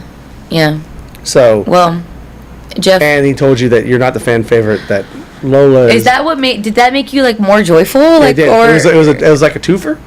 It was like he knew my name. and he knocked Sarah down to reality. Yes. No. Yes. That's what it was. No. It was the fact that he knew my name because of my smile and my fucking beard. And then he just shit on you because you were like, because you told him you were like, I'm your favorite. I'm the fan favorite, and he was like, no, Lola. No, he said no. It was Lola. Oh my god. And then he based his character off of Lola, and I was like, not only is she his fan favorite, dude, he like has a character name. Like you're not even close. You're not on the spectrum. I love that you love that he shit on me. It's like it's like, oh, you're one of us, pals. Just keep shitting on Sarah. Stop putting. That's the theme in the group is shitting on Sarah. Stop putting yourself above everybody because you're just like us. You're just mediocre. We're all just trying to be low. We're just all Sarah trying mediocre ball. Yeah, so we're all trying to be Lola. Sarah shitty ball. To be fair, Lola's my favorite too. Well, Charlie's my favorite. A big giant pink elephant that talks like a fucking Southern Belle. It's such a good character. I'm a lady. How dare you? You need to get stronger stools. I really do miss Scarlett. I'm excited. I miss her so much. Like I can't wait. That character makes me laugh so much. Like because Aatrox makes me laugh just because he's fucking wild. But It's like, just Knock. It's just Knock. You're just sitting next to Knock. But That's like, all it is. Scarlett as a character, just imagining this pink fucking elephant saying what she's saying. It's also just not like, Scarlett in real life. Yeah, it's not. No, not at all. I mean, the only thing they have in common is giant titties. That's it. That's it. Yeah. That's she's not a Southern Belle. She's not a from Southern Belle. England. And she's not like a big giant girl that can't fit she's places. a little tiny girl. Baddie with the flatty. Yeah, I say. And she is a giant fucking pink elephant who's a Southern Belle. She's from England. Playing a Southern... Dude, what if she comes back with an accent? You think she's gonna come back talking like she's this? Gonna come back talking like this. Lola's gonna talk like this. We're gonna slap the English right out of her mouth. You better fucking stop. We're in America, bitch. You better stop. You get back to that Southern Belle shit right now. You better get that accent back, girl. You better find that American in you. You better find that green card. You better find that green card. You better find that green card before I find that deport number. So it made me, and what's even made me prouder, the fact that I helped her create that character, and to have like somebody come and like be like, that's my favorite character. I'm like, I helped her create that character, but that she made the character who it is. Mm-hmm. It's her personality. It's not her personality. It's her creativity behind it. So she took what we created together, which was this giant fucking pink elephant, and then she made it this fucking Southern Belle. Like, I'm not 500 pounds. Like, the fact that I sat in the store and it broke is your fault. Like, everything about it is it's Can I get a strawberry lemon drop martini with a sugar rim, and I want you to muddle the strawberries? Everything about it is great. It's like her character's better than my character. Walks into a normal store and says, Rune's like said, I think she has the best character at this table. Well, because Charlie's dead, but if Charlie wasn't such a fucking retard, Charlie was great. What are you talking about? He would lay on the ground and shoot spoons at you. No, he would shoot spoons at the person that was trying to stab them. Just because he wasn't good in battle doesn't mean he wasn't good in general. I love Charlie as a character. His stupidity was amazing. And that's not anything like me at all. I love Charlie as a character. Like the whole fighting sticks. It wasn't you at all. What are you talking about? Charlie was great. Charlie was one of my favorite characters. But it's the best character I've ever played. 100%. And yeah, 100%. Who were you contemplating? Like Blair. Oh, my crack spoon. Because I had to keep storing the bone dust. The crack spoon. And I kept the butt plug. Dude, shooting sparkles. Shooting sparkles. Blair was great. My little gay dwarf. Yeah, little gay dwarf. Yeah. I loved him. He was so gay. Oh, my God. Anyway, Jeff, you have to get up early. You keep bitching about getting up early, and then you're the one that's keeping this going. Well, I have to be up in 5 hours. Gross. I love Charlie. You just played him so bad sometimes. Like in he battle. Was great. In battle, like when you're like shooting forks and spoons instead of like helping in battle. What do you want me to do? Crawling under a wagon. Military crawling. That's on fire. Right next to somebody that's like trying to kill you. Hey guy, how's it You're going? giving them automatic advantage. Can I riz ya? Yeah. How you doing?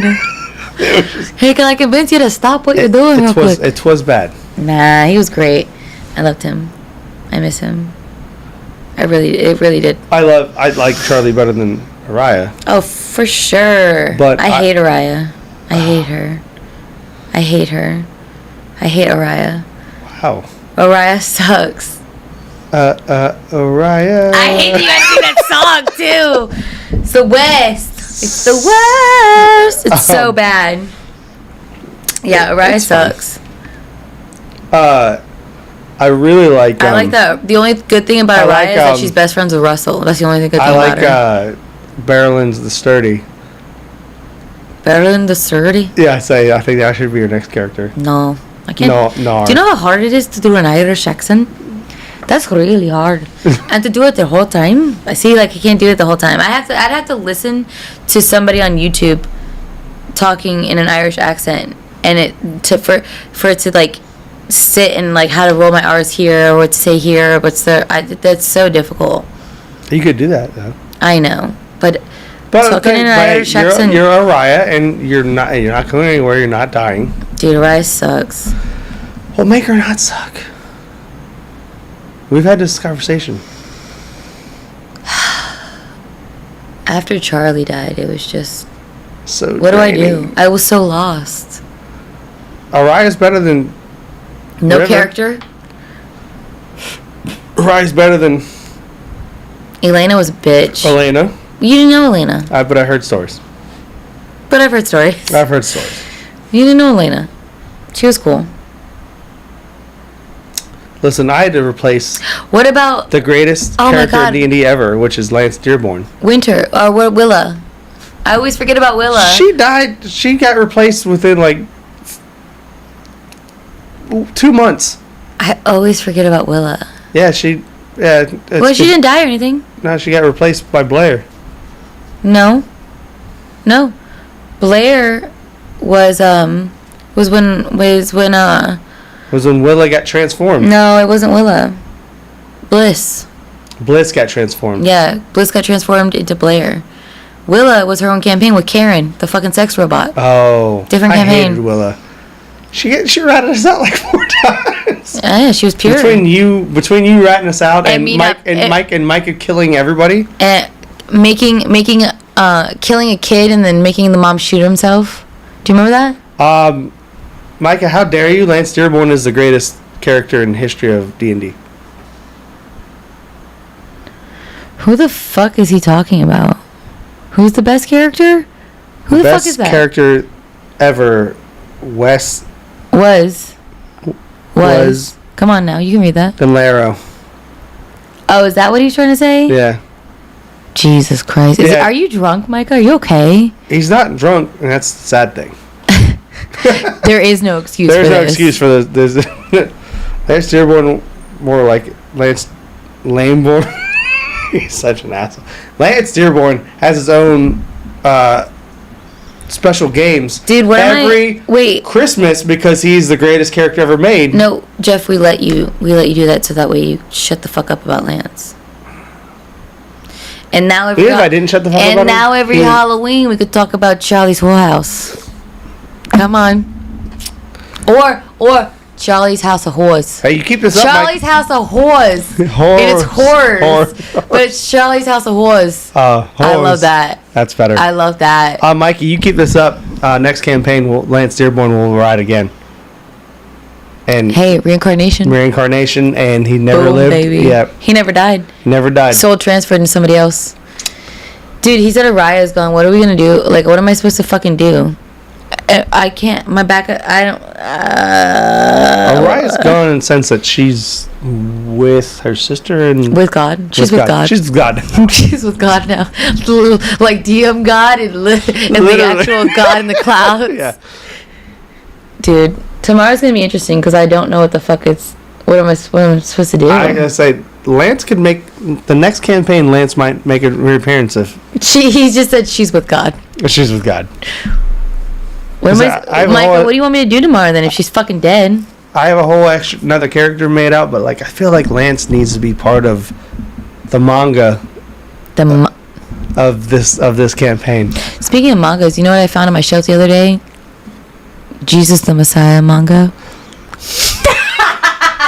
That was given to me as a Christmas gift from my church, and I always kept it because it was like a gag. Was gift. it called the manga? Yes. Oh my I'm god! gonna bring it in tomorrow, and I'll show you. I I thought manga like said I don't. The only thing I knew about mangas was the fact that that's what they call the script of, or like the books, the original books of these animes. It is. It's an anime book. It literally looks like it's Jesus Christ. So it's like Jesus Christ Superstar, but it's a manga of Jesus' life. And because the Christians want to be hip and cool, and with it, Well, it was a gag gift what from about a church. the Gen Z version? They want Jesus to riz the public That's what it is. for God, That was the funniest thing I've ever heard. dude. I have that video still. Of Micah Micah reading the Bible, Micah yeah. reading Gen Z Bible. Yeah, it's good. That's good stuff. All right, I gotta go. You gotta go, I have to go because I know. I know. I have to work tomorrow dude. morning. My hair looks. I kind of want to go pink. pinker. You kind of look like the chick from Sucker Punch. I haven't seen that movie in so long. But you're giving some what the hell was her name? I don't remember her name. Baby? But Baby? B-A-B-Y? Yeah. Is it Baby or is it? I think it was Baby. I don't remember that. The main blonde chick from Sucker Punch. I don't know why that's not ringing the bell. Are you looking it up? Of course. And this is a full circle moment of Jeff wanting to be right, That's the beginning of our podcast. I love Sucker Punch. It was a good movie. I think I've only seen it like once or twice. Baby doll. Baby doll. Okay. So it was Baby. Yeah. Baby doll. But no one puts baby in a corner. All right.